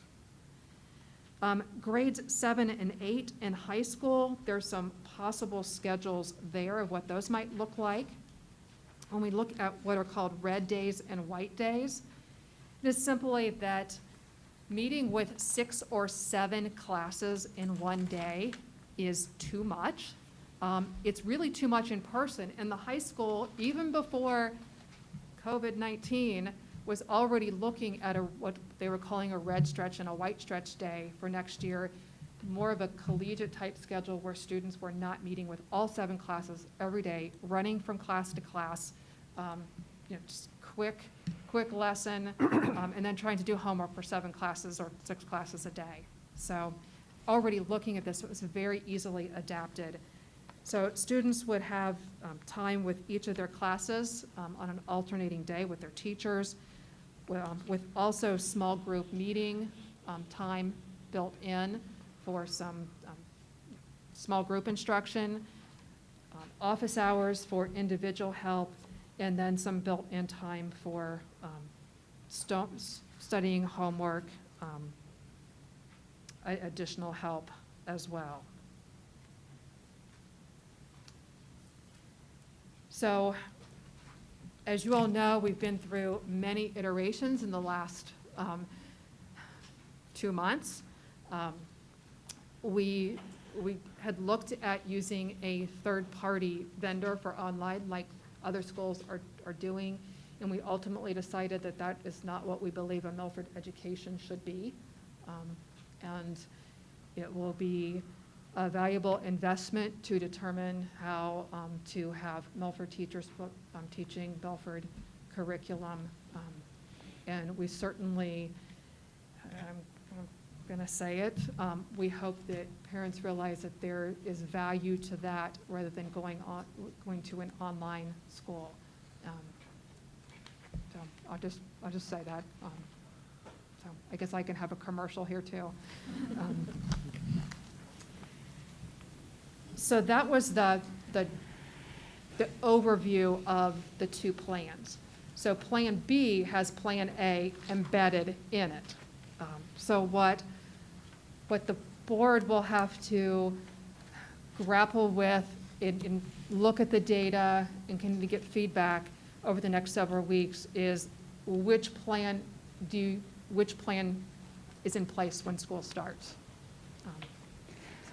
I'd first of all like to compliment the entire administrative central office team for doing a fantastic job for all these different options that they've put together. It's really a pretty spectacular document, I think. But I have 2 questions. Okay. Have you given thought to, and I know that the situation is so fluid, it's pretty hard to really say at this point, but have you given thought as to what factors might trigger us moving from Plan A to Plan B before school starts? That would be the first question. And secondly, I guess, based on the surveys that were done once, I know we had some surveys that about 20% were reluctant to send kids to school, that they wanted to look at it remotely. With what's happening more recently, I think that number may very well have grown somewhat. Is there a point or at some percentage when you might decide that it's not worth it to even continue with the in-person, that we would put everybody on remote learning? Have you? I think that's a great question, and that is the most challenging question right now. It is monitoring the positive cases, what is happening, not just in Claremont County, but also Hamilton and Warren, because our families are in all of those areas. I think it's looking at feedback from the parent choice as well.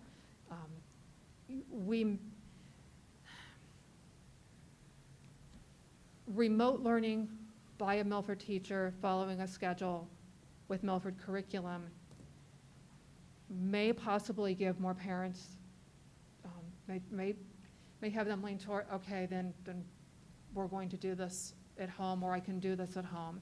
I also respect and completely understand that some families, this is going to be really hard. Either the student monitoring this, or I have to go to work. What do I do? No one has ever, we've never forgotten that. I guess is there a hard and fast number? No, it's going to be looking at all of those data points all together. I guess my question really was, what if we found that 80% decided to go remote learning? Would there be a point that we would decide it's not fiscally responsible to even have the in-person learning? We did talk about that today, and I think we leave it open because there may be some students who the absolute best for them is to be in a building with a teacher.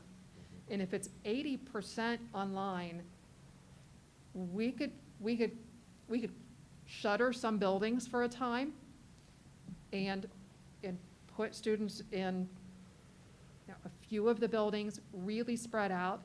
It's not going to increase our staffing cost.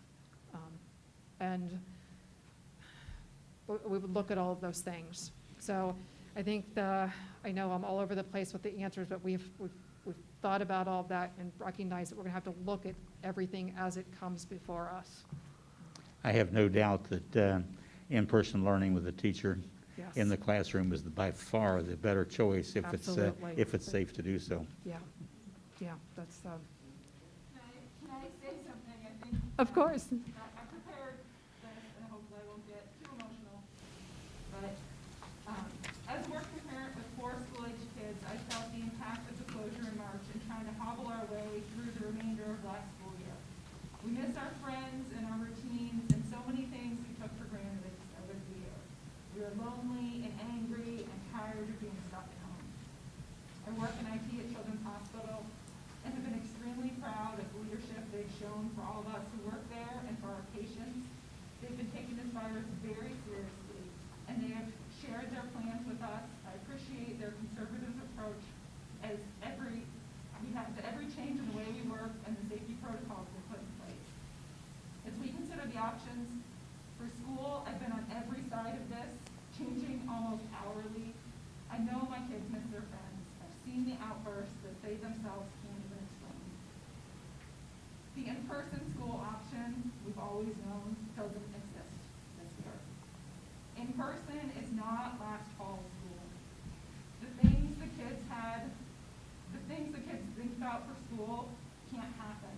It's not the same lunchtime and recess. It's not sharing supplies. It's not packed sports arenas. It's not hugging teachers and friends. And the online option is not what we had last spring either. The flip of the switch, we were sent home and need to figure it out. When I think about the options that we have to discuss tonight, these are my top considerations. For in-person, while there's a plan on paper of what this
their setting and continue along the same path for the full semester. While the world continues to learn what COVID means for everything else, the logistics will be tricky, and it will require creativity of the community. Can they be sharing of resources or meeting in cohort groups? Remember how it takes a village to raise a family? Here's a chance for that village to come together.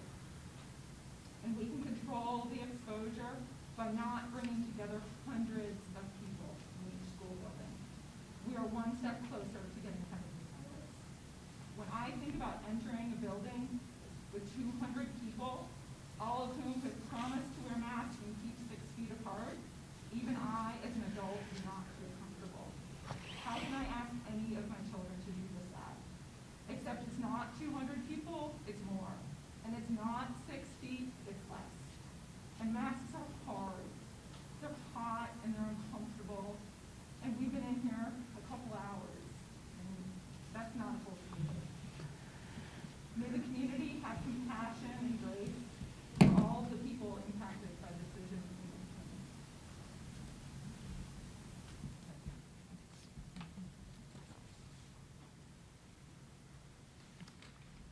If we can look at the resolution part.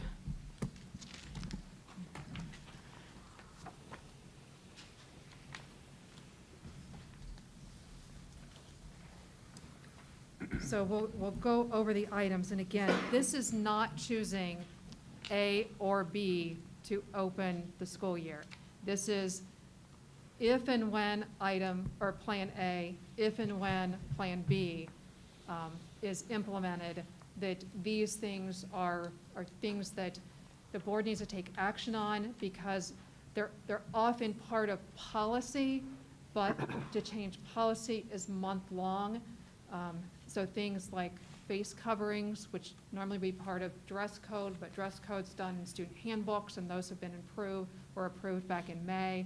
So it's a more efficient way of covering some things rather than going back to individual policies.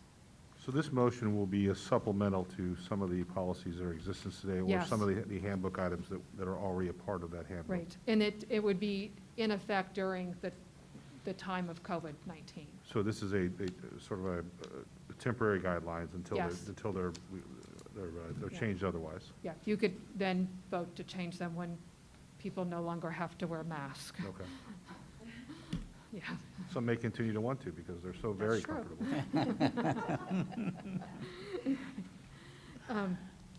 So item 1 was if and when there's Plan A, the choices are for a semester at a time. That is for staffing purposes. We also believe as educators that children need consistency, and going back and forth really impacts staffing as well as consistency for children or young adult students. There's some deadlines there as well. And again, that is to be able to make a plan.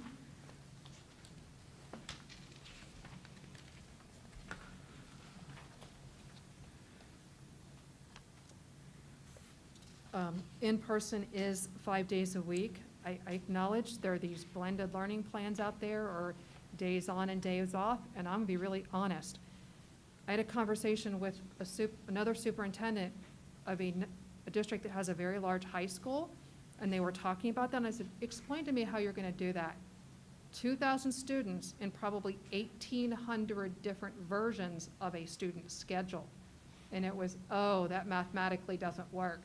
You can't just say half, because there are so many students who they're in every single one of their classes throughout the day are with a different group of students. So some things for elementary students,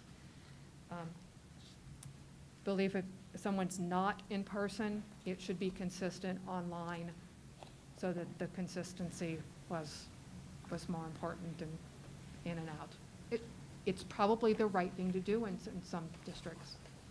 Also have noticed numbers in districts that have already offered that rather than choosing that, people have chosen online or outside vendor online, which we don't want that for our Milford students.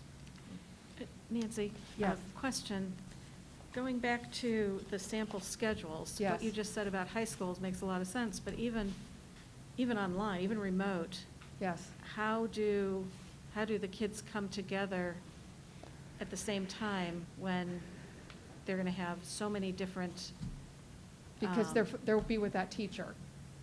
So- Right, but, you know, if for high school, I mean, it's just going to be it's going to be the same problem, isn't it? Because you've only got a few blocks during the day. Right. And so how are you going to? Because if I'm a teacher, I'm going to teach my 6 classes throughout the day.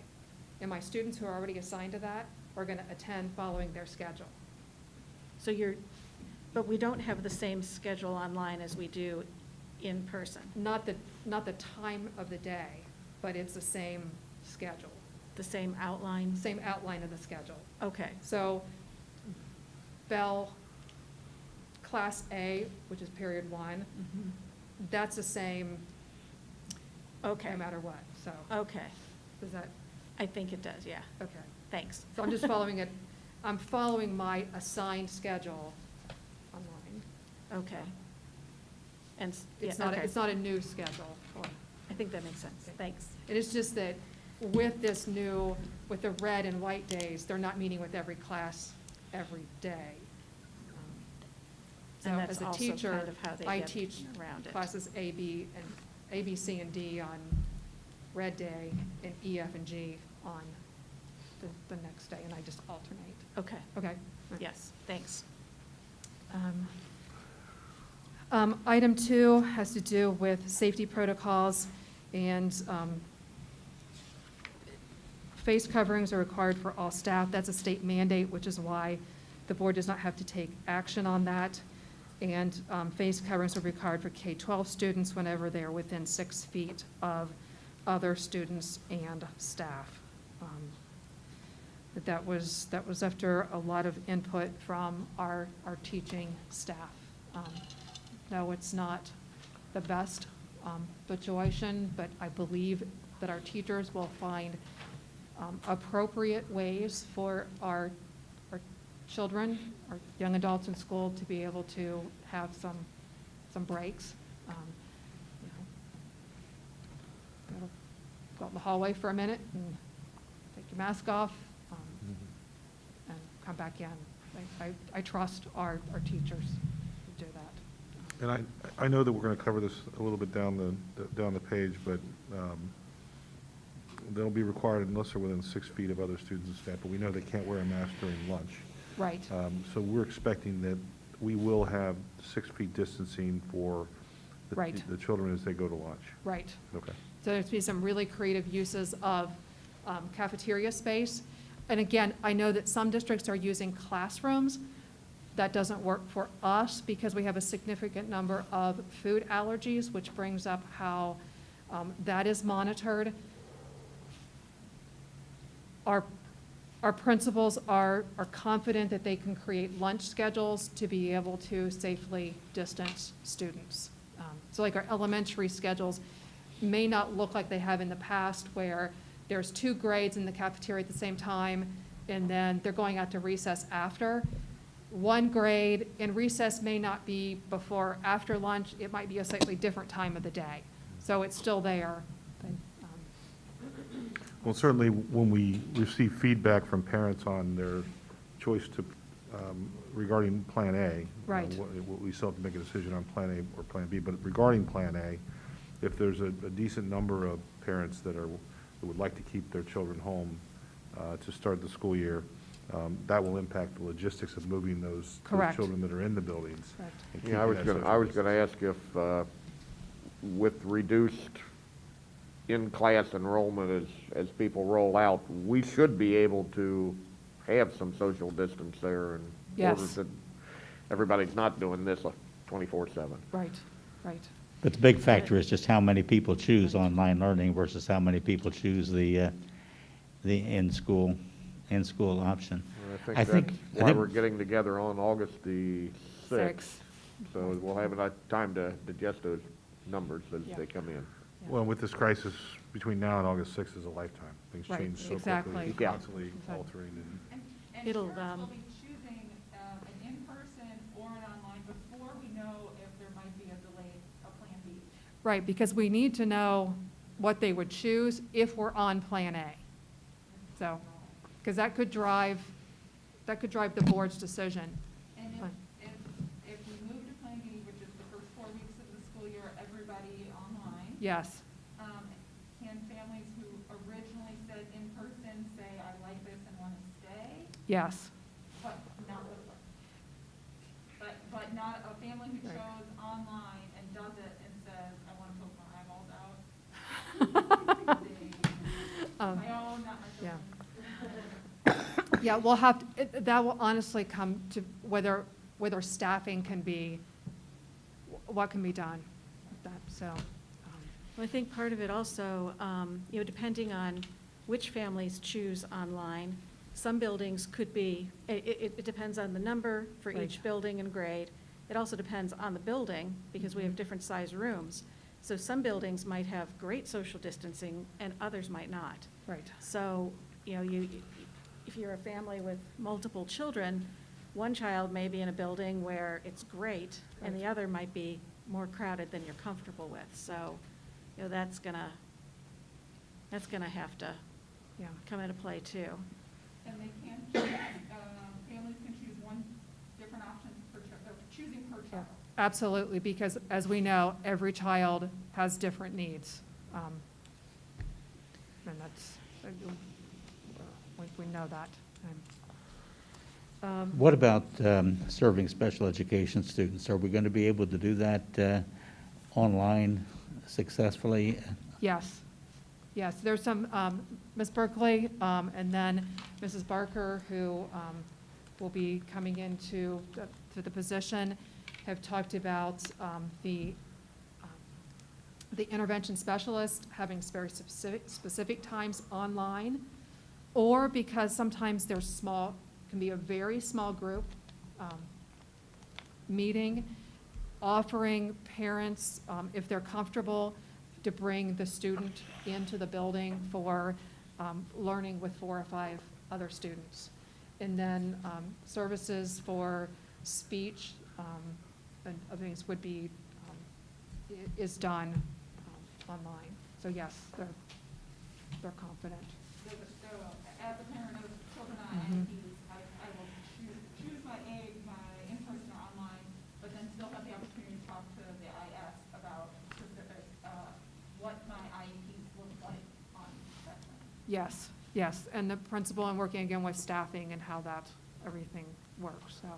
But those are some things that we've looked at as online or potentially, a day a week for specially designed instruction to bring a child into a small group setting, if the parent is comfortable with that and can get the child there. One other question too, do we have a sense in terms of exactly how many teachers are comfortable with being back in the classroom, and how that might affect staffing? That's also the other survey that we're going to do, to send out, and I will say, Mr. Yaki, that has been very fluid as well, with teachers'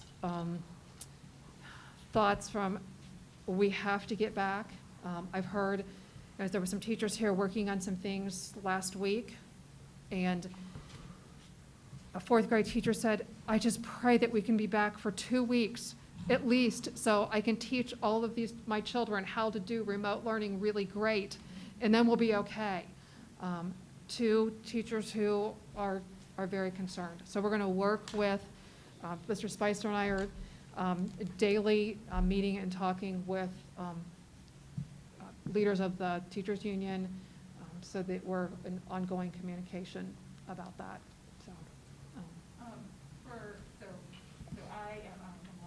But I'm going to prefer online for my children. I think I've heard what I had to say, but I think the biggest barrier for me and for a lot of other families is my kids miss their friends, Right. and they want exactly what you just said, which is, can someone teach them a little bit better about what the expectations are. If families choose, like what I just heard you say, if you choose in person, you're going to get this, we'll teach you how to do online. For families who choose online, might there be some facilitated learning? I mean, I know it would be the first, I mean, that's the first lesson they're going to live when you open your Zoom, but I think that there's a step before that, of, especially for elementary age children, how to get comfortable if there would be an in-person opportunity. We'll have to, the learning may be virtual, to get comfortable. It just depends on what can safely be done. And if we have staff members who are doing the online, who have asked to and are assigned to that role because they are very, very high risk, we may not have that staff member be able to do that face-to-face. So we would ask for the flexibility in that. I think the online option may be more appealing to families if they knew I could get a small period of window, because I might be comfortable personally with 2 weeks. I heard you say, you know, we might close after 2 weeks and everyone's remote anyway. So given that as an opportunity to help my kids adjust and to frankly get the connections that they missed. But I personally am not comfortable for my kids for the full semester in being in an in-person environment.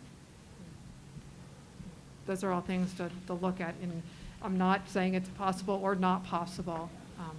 Depends on the numbers and staffing and whether it's Plan A or Plan B, how that works. A few more things. Number 3 is visitors and volunteers. A lot of input from building principals that no visitors or volunteers in the building for first quarter. At that time, it would be reconsidered. It's just the monitoring of additional adults and bringing things in just on top of everything else. So they asked. We're not going to need any more people in those buildings. And that's what. Recess, I know that. Yeah, quick question. I was a little unclear on this. We have volunteers in athletics that are volunteer coaches. Is that going to apply to them as well? No, this is people in the building during the school day. Okay. I just want to be clear on that. Yes, yeah. Recess, yes, we absolutely believe in this district that recess movement is critical for children's academic achievement, physical health and everything. So we believe that our elementary principals can put safety procedures in place, and also knowing that the day of it, that what the day looks like is going to be slower paced for elementary. There's going to be more time of hand washing and protocols. Really, Dr. Hollinsworth expertise as a former elementary principal and specialist in elementary is just that elementary teachers will be masters of, okay, while we're finishing up this lesson, you 4 go back to the sink and wash your hands. And then when they're done, the next group. So there'll be more time, but it won't be chaos. Be able to work through that. Recess, the whole thing with the mask. If students, I know I used this and I said this very lovingly, sometimes they remind me of those wonderful videos of puppies crawling all over each other when they're on some of the playground equipment. That's what they remind me of. Cute. Is they're going to have their mask on. But if I'm an elementary teacher and I can take my class, or I'm supervising, I can take a class out to one of the open fields and maybe play a game where their kids are further apart, it's a good time to take your mask off. So again, I have a lot of trust in our educators. Student drop-off and pickup. This is really, the first part is elementary, that already 3 of our elementary buildings do not have parents get out of their cars for especially pickup in the afternoon. The students are brought to them. That will be implemented in all 6 buildings so that there's not congregation in the vestibule there as well. And then morning routines will also have to be changed. And again, I understand this is a struggle. We all understand this is a struggle, but we're not going to be able to let students congregate in the vestibule before the doors are open. And they can't go into the gymnasium either. So it's going to have to be that it's the time when teachers are in their classrooms and the minute the outside doors open, students report directly to their classroom. And that is actually K-12. That'd be very different, junior high and high school. In talking with the union today, some junior high and high school teachers like, oh yeah, that just means that this time our day starts, we'll be at our door, and we're just going to be directing students into the classroom from the moment they get in the building. But as Ms. Chestnut said, this is part of school, is going to look different in those cases.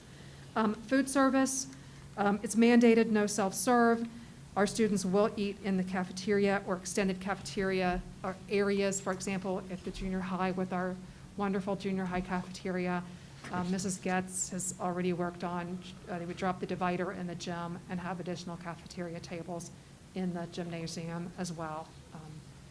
And already had purchased some additional seating for that area even before all of this. So seating not within the area, but in a hallway area that was fire department approved. So we'll be doing that.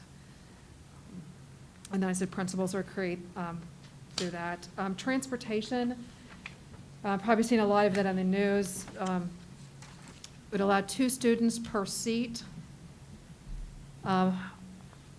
Buses will be loaded back to front, and seating charts are required to assist with contact tracing if needed. That is really a strong request by the Claremont Health Department to do that. So we've got the morning done. We'll have to work some creative plans for loading the buses in the afternoon. I've joked that we need to be a little bit, we can borrow from Frontier Airlines and name, rather than giving rows numbers or letters, we give them animal names. And then if you're in the squirrel row, when that's called at the end of the day, you go get on the bus because you're in the squirrel row. So we've got to work through that plan, but it can be creative. Remote learning, just some definitions there, and that the district will communicate requirements for instruction, attendance, assessment, and grading for remote learning, whether that's part of Plan A or whether that's part of Plan B. This next language was from the Claremont County Public Health Department and reviewed extensively by our district nurse as well. And she's the one who advises us with her expertise as a district school nurse, actually specialty certification as a school nurse, and her work with the health department. Question, so this is the information from the health department is all about somebody who has tested positive. Mm-hmm. The precursor to that, though, is what about students or staff with symptoms? What's the, like, as far as, are they required to get a test? What happens while they wait for the test? Current wait is days. In the longer plan, it talks about fever and the requirements for that. What, I saw, but fever was the only, like, we're not gonna be concerned about coughing or sneezing? Well, the expectation is a symptom check. But I think, as we know, the symptoms are not consistent. Especially with children. A lot of Yes. children don't get fevers, so they could have a cough. Right. And it might be an allergy, or it might be COVID. Right. Yeah. But Yeah. This is, we're. If a family suspects, so my Mhm. child has it, my child is in school, they were in school yesterday, they do have a fever today, and cough and whatever I think looks suspicious. Is it, am I then supposed to obviously keep them home, but report that? Mhm. but nothing is done unless there's a positive test back. So for 5 more days, anybody that my child might have come in contact with could linger. That's, it's such a gray area of Right. the exposure and how quickly it spreads, especially if an individual doesn't get very sick until day Right. 5 or 7. Or at all. Right. Or at all, but the spread continues. Right. And I don't have the answer to that. We're taking our direction from the health department, the Ohio Health Department, who's also taking direction from CDC.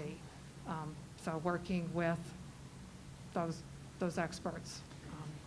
Do we have any idea how quickly they can turn around tests? Mm-mm. No idea at this No. point. Well, yeah, and I think at the very least, if you suspect that a family member is COVID-19 positive and you're waiting on those test results, at the very least, that's the minimum amount of time that a student could return to school until you receive that test, whether one way or another.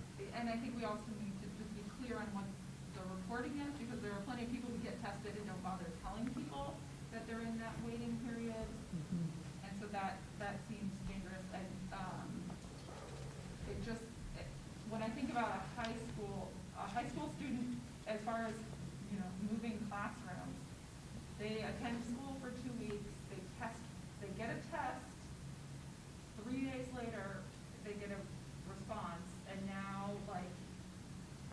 the back spread, the contact tracing of a high schooler who has gone to 7 different classes all week. And then, if the teacher was exposed and they are required to quarantine, now, but there's classes still online because everyone else was in different periods and the first positive test. So I just think one positive test in the junior high or high school with all of that changing, just like I imagine this flower, the amplification of it just goes so fast, I don't know how. Right, and we're using the Claremont Health Department's definition of exposure, which they have been consistent with, which is within 6 feet for more than 15 minutes. So that is their definition of exposure. A bus ride or a class?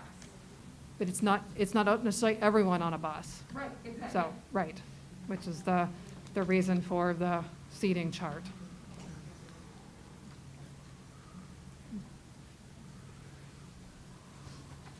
And will a teacher still, if a teacher and students are in person and in quarantine because they've been in contact, they will automatically flip to the remote option?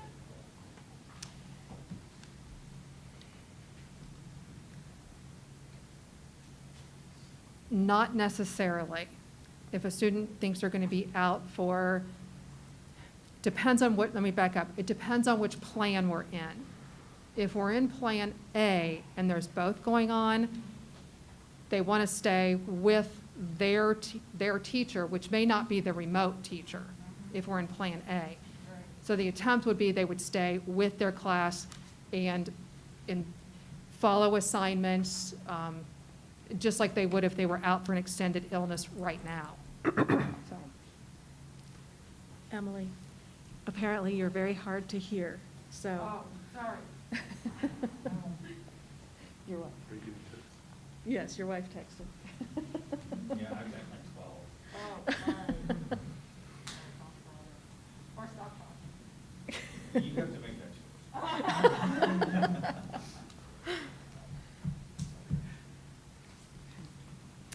Now I'm going to go over a couple items for Plan B. Item 10 is the definition of remote learning for fall 2020. Students receive daily face-to-face learning online from their teachers following their assigned schedule. And again, that might be that will look very different for a first grader than it would a 10th grader. Their teachers and assistants remote learning responsibilities. They're listed there. Teachers will work from their assigned building and classroom, possibly a different building assignment, but from where they're assigned to be. Create lessons that are engaging. At times, conduct lessons on video and record them so students can refer back to them if needed. Take attendance, be available for office hours, small group meetings, or flexible learning time. Use Schoology as the platform for all assignments, and grade work in a timely manner and provide feedback. Responsibility of the technology department. Administrators' remote learning responsibilities, one being to ensure each student has a device at home. Monitor and assist teachers in the delivery of content and ensure grading procedures are being followed. And then students' responsibility is to participate in virtual sessions with teachers as scheduled. That is an expectation of students. So those are things that are kind of some essential parts of either Plan A or Plan B. And you know, there could be a time where you start with Plan B, and then you move to Plan A, and then even another time where even parts of online eventually fade out, but some things are still in place. So those are the things that I'm encouraging you to go ahead and work toward, move toward, and then deal with which Plan A or Plan B after you get more data. Yeah, I see no problem with the general guidelines and general policies that we have here and highlighted in this resolution, but the big decision is going to be Plan A or Plan B. Absolutely. When we get to that point. Yeah. And I can see the possibility that even if we make a decision on August 6th, that on September 6th, we may have to meet again and make a different decision on that Plan A versus Plan B. Yes, and that's why I really wanted to start with those old minutes from 1918 that appeared. That was not a regular scheduled meeting when they met to close. So I know how much work so many people have put into this. It's pretty incredible. At the same time, it seems like forever, but it hasn't been. It's only been a few months. So no matter what, and given, as Emily was talking about, all of the stress, the fear, the anxiety, the uncertainty, the changes, this is going to be so far from a regular year. And I really hope that our parents remember that the district is, our administrators, our teachers can't be miracle workers.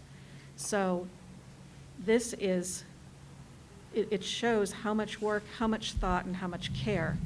It's never going to be perfect. It's never going to be what people want, because we can't have what people want right now. So I agree with Dave. The guidelines, I think, are right on. It's going to be a very difficult decision with the trajectory of this thing. If it keeps on, then we're not going to have a choice. We're going to be with Plan B. If somehow wearing masks more often turns us around, then maybe we have a chance. But this is, I'm very impressed with everything you guys have done. But I also just want to stress that it's going to be so much better than it was in the spring, of course, because there was no planning, no expectation. But it's never going to be perfect, and people are just going to have to give a lot of grace this year. We have to remember, I think, in the whole process that everybody in the whole country is going to be in the same situation. So it's not really a matter of our students falling behind somebody else. It's a matter of the whole world falling behind. Yes. Yeah, and to piggyback on Andrea and Dave, I've also had the chance to review several of the options in our area and around the state of those school districts that have published their plans. And there are some consistencies among those. There's also some very big differences based upon each district, and we'll have to evaluate those. I appreciate the amount of research and effort and just the care that our team has put into a very thoughtful plan that provides options for our community and takes the well-being of our students and staff very seriously. A couple of points about these plans. One is we are not voting tonight on a Plan A or B. We are voting on the elements related to each of these plans. These plans were designed to provide a balance between the physical, mental, social, and educational health of our students while providing protections for our staff. This is not risk elimination, it is risk mitigation. No plan including a stay-home lockdown, eliminates risk with this virus. It's not perfect because a perfect plan does not exist. This is a balanced plan. It's a dynamic plan, which means it will not be the same today as it is 3 weeks from now, or 6 weeks from now, or 2 months from now. It's not static. The plan is designed for additional inputs and changes based on changes, conditions, and includes many ideas that we might not find logistically work or don't provide the necessary outcomes for our students and our staff. As a community, I appreciate your patience and your understanding during these very difficult times. I appreciate the grueling decision-making that this burden puts on our families and our staff. Obviously, if you have any questions, inputs, concerns, we are always available, and I'm really appreciative of the administration having a Q&A next week. I think that's very helpful. That's great. I did want to make one comment that I don't know if you said specifically. If a student chooses the at-home Eagle Online, they still could participate in a sport as long as sports continue, you know, like, or a club or something, an after-school activity, as long as those are still going. That is part of the plan right now. I think it's a big question all across Ohio, what is going to happen with fall sports. So that's a significant conversation among superintendents. That right now, you know, that once interscholastic scrimmages and play starts, now we're bringing students from different schools together, and what does that do to all of it? So that at some point may be another difficult decision, the board. And the plans at the other schools will certainly not be the same as ours. Right. So. Right. As a board member, we get to see multiple iterations of this plan as it evolved over the last couple of weeks. A lot of good reading material, and the evolution of it is it's changed significantly in some areas, and some areas it stayed the same. During the video presentation, one of the people who was a student teacher for you talked about working bell to bell, and I know that you and the entire staff have been working bell to bell and after hours and everything else, and I certainly appreciate the diligence that you guys have put into coming to this. And no plan's perfect, as Chris said, but we've got a stake in the ground now, and we know where we're going to go. We're going to vote on this tonight, and whatever that vote outcome is, we're going to go forward with it. And it may change somewhere down the line. We'll make those changes, but we've got to drive a stake in the ground and start doing what we need to do and making plans. So thank you very much for all the hard work, everyone. Thank you. And as you said, it is the entire team who is here. It's been a lot of full days and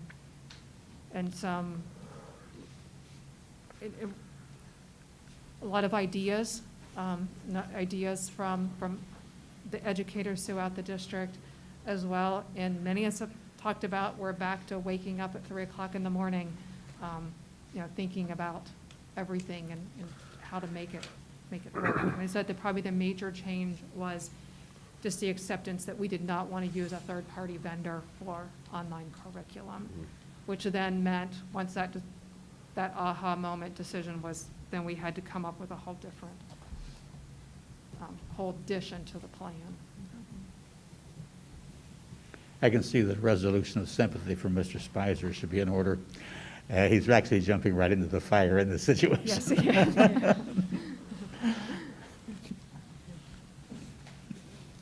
Superintendent House, any more regarding our return to learning? No, I think it's a summary for right now, and you know, the items in the resolution, and then said you'll vote on approving or not approving all of these, and then later on A or B, depending on as far as the school start. Okay, thank you. We're going to need a motion for Section 2, Item B, planning for the 2021 school year, return to learn, which is identified as attachment 14. which is highlighted items in plans A and B. So moved. Second. We have a motion and a second. Any further discussion?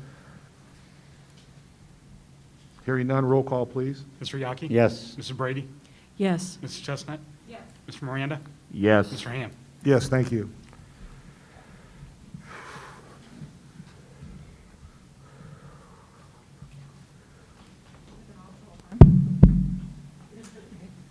That's what makes it hard to hear when it's not on. Where's our technology director?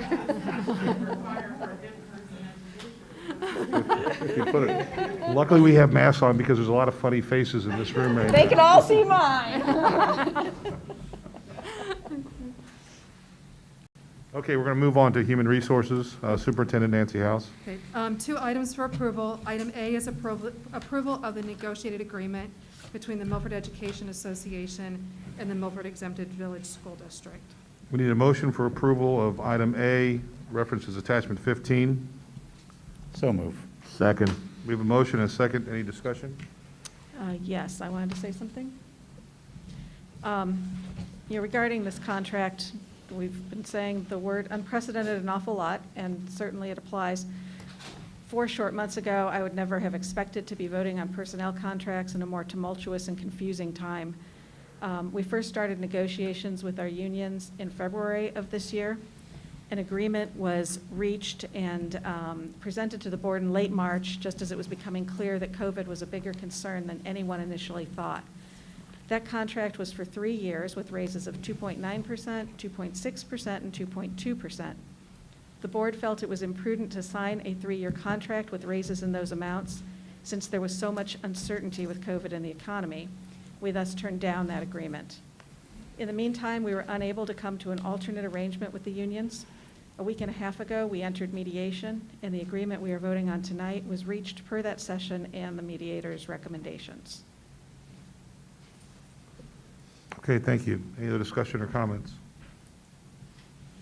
We have a motion and a second. Roll call, please. Mr. Yaki? Yes. Mrs. Brady? Yes. Mrs. Chestnut? Yes. Mr. Miranda? Yes. Mr. Ham? Yes, thank you. Item B. Is approval of the negotiated agreement between the Milford Classified Employees Association and the Milford Exempted Village School District. So move. We have a motion Second. and a second. Any discussion? Further comment? Hearing none, roll call, please. Mr. Yaki? Yes. Mrs. Brady? Yes. Mrs. Chestnut? Yes. Mr. Miranda? Yes. Mr. Ham? Yes, thank you. The next section is administrative items for approval, and that is items A through D. I need a motion for items A through D. So move. Second. We have a motion and a second. Comment, discussion? Hearing none, roll call, please. Mr. Yaki? Yes. Mrs. Brady? Yes. Mrs. Chestnut? Yes. Mr. Miranda? Yes. Mr. Ham? Yes, thank you. At this, I do want to take a minute and ask Mr. Spicer to introduce Linda Davey, who you just hired as the Director of Student Services Coordinator. She's here this evening. We want to make sure we welcome her. Mr. Spicer. Thank you so much. We are really excited to have Linda with us here. She comes to us with a wealth of knowledge. She was the top candidate of over 100 candidates. And we're just super excited to have her here. She comes to us from Dayton Public Schools, where she was the Chief Officer of Special Projects. She has 25 years as a teacher, an assistant principal, and a principal. She's been in a turnaround school setting and has been exemplary in that role. So we're super excited for her to be here. Lindsay, give us a wave, stand up. Thank you so much. And we're really looking forward to her working with student services, and I know she's going to do great things here at Milford. Thank you. Thank you. Welcome. Yes, welcome, Lindsay. Thank you. Welcome aboard in these What a meeting. uncertain times, unprecedented times. We have the following certified items for approval, items A through D. We need a motion for items A through D. So moved. Second. We have a motion and a second. Discussion? Comment? Hearing none, roll call, please. Mr. Yaki? Yes. Mrs. Brady? Yes. Mrs. Chestnut? Yes. Mr. Miranda? Yes. Mr. Ham? Yes, thank you. We have the following classified items for approval, items A through G. I need a motion for items A through G. So moved. Second. We have a motion and a second. Comments, questions? Hearing no discussion, roll call, please. Mr. Yaki? Yes. Mrs. Brady? Yes. Mrs. Chestnut? Yes. Mr. Miranda? Yes. Mr. Ham? Yes, thank you. We have the following supplemental duty, people activity, and consultant items for approval, and it's item A for the volunteers. So moved. Second. We have a motion and a second for item A. Questions, comments? Hearing none, roll call, please. Mr. Yaki? Yes. Mrs. Brady? Yes. Mrs. Chestnut? Yes. Mr. Miranda? Yes. Mr. Ham? Yes, thank you. Business I- and operations, sorry, Superintendent Nancy House. I've asked Mr. Johnson to give an update on the following projects: elementary roof, high school bleachers, pool, and the pool HVAC. These projects were all approved, bid, and contracted prior to COVID.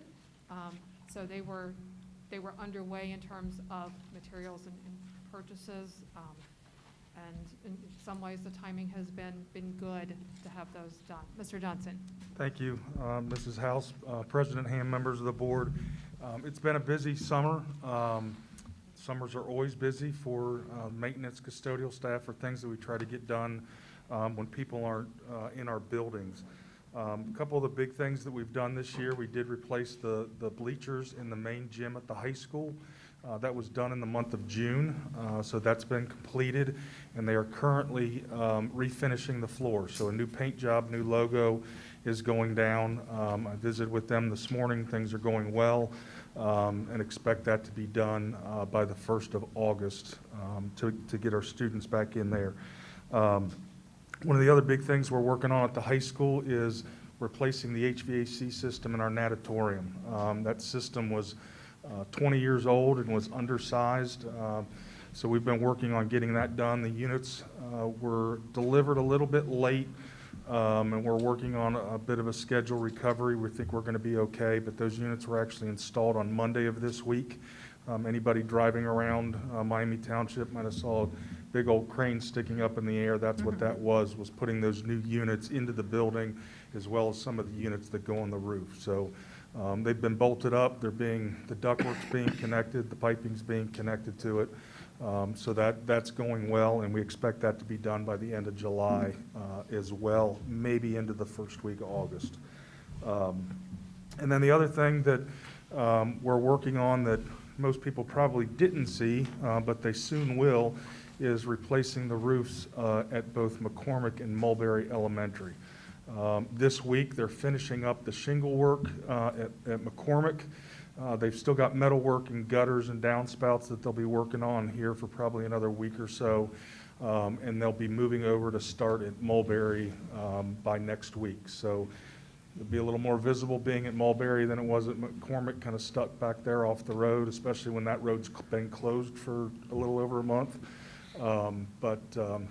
So that's going well. Again, it's a little bit behind schedule, but they've added some crews to pick that up. And again, we fully expect that project to be complete by the time school opens up. So it's been a busy summer, but we're getting stuff done. Great, thank you. Thank you. I want to just make a couple of notes about the bleachers. They were at the time when they needed to be replaced. They were possibly the worst color.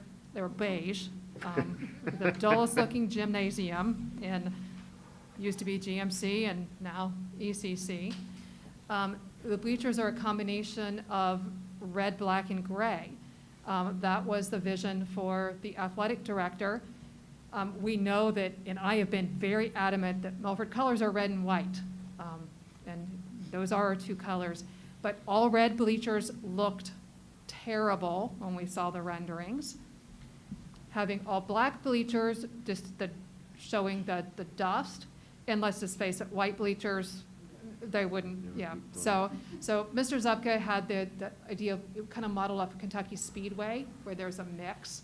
And when they're pulled out and people are sitting on them, it should add some color there.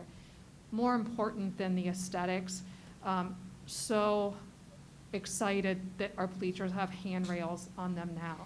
I am sad that Mrs. Jean Ackerman, who was a longtime community resident and leader and school supporter, passed before she was able to see those, because every time I went to a basketball game, she would come find me to tell me that we needed handrails, and I would say, I know, I can't wait till we get them, because I also saw my mom for years, saw her walk tonight, that she would come to my daughter's volleyball games and couldn't get even up to the first step. So because there was nothing to grab onto. So I'm really, really excited about that part of it.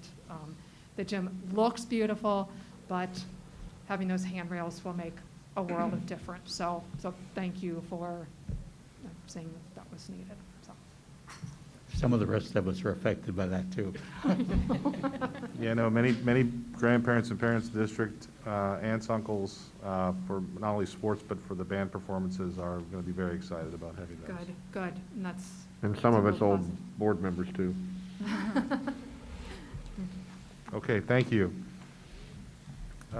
We have reached our second public participation. None at this time. No public participation. Our next regular board meeting will be August, well, if we do not have a special board meeting, our next regular board meeting will be August 20th of 2020 at 7 p.m. here in these offices, our board conference room on State Route 131, Milford, Ohio 45150. Any further discussion from our board members? Final comment for the evening? What about the special board meeting on August 6th? Do we want to move that forward here tonight, or do we want to establish that at a later time? You know you're going to do it. When I looked at dates today and looked at when data, I'm looking at the team back here, they're the ones who will, when data would be available in terms of parent choice, that seemed to be decent timing in terms of making plans from that point. It seemed to be best case. So, That's yeah. probably the latest we can go, right? I'm sorry? That's probably the latest we can go. That's what, yeah. Yeah. The latest and the earliest, yeah. It just, that seemed to be the best. It's probably very important too that we have some statistics in terms of what the choices have been Yeah, prior to and that that's meeting. what we'll have that by then. Well, under a They'll have normal, that by then. under a normal year, I would say, well, that's also band camp parent preview night, but of course this is not a normal year, so if we need to Right. move that forward, we should do that. Okay.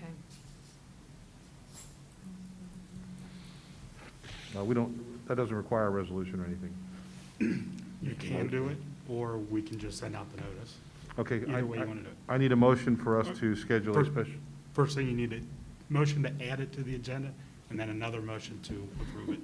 Thank God you're here, Brian. I don't. That's why Brian's here.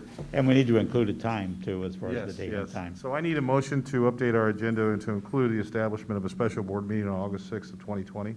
So move. Second. We have a motion and a second. Any discussion? Roll call, please. Mr. Yaki? Yes. Mr. Brady? Yes. Mrs. Chestnut? Yes. Mr. Miranda? Yes. Mr. Ham? Yes, thank you. Now I need a motion for us to approve the meeting on August 6th at 7 p.m. Here in this board office. So moved. Second. We have a motion and a second. Roll call, please. Mr. Yaki? Yes. Mrs. Brady? Yes. Mrs. Chestnut? Yes. Mr. Miranda? Yes. Mr. Ham? Yes, thank you. Now I come to some of our favorite times of the evening. I need a motion for adjournment. So moved. Second. We have a motion and a second. Is there any discussion related to adjournment? Roll call, please. Mr. Yaki? Yes. Mrs. Brady? Yes. Mrs. Chestnut? Yes. Mr. Miranda? Yes. Mr. Ham? Yes, thank you. Then thank you, everyone.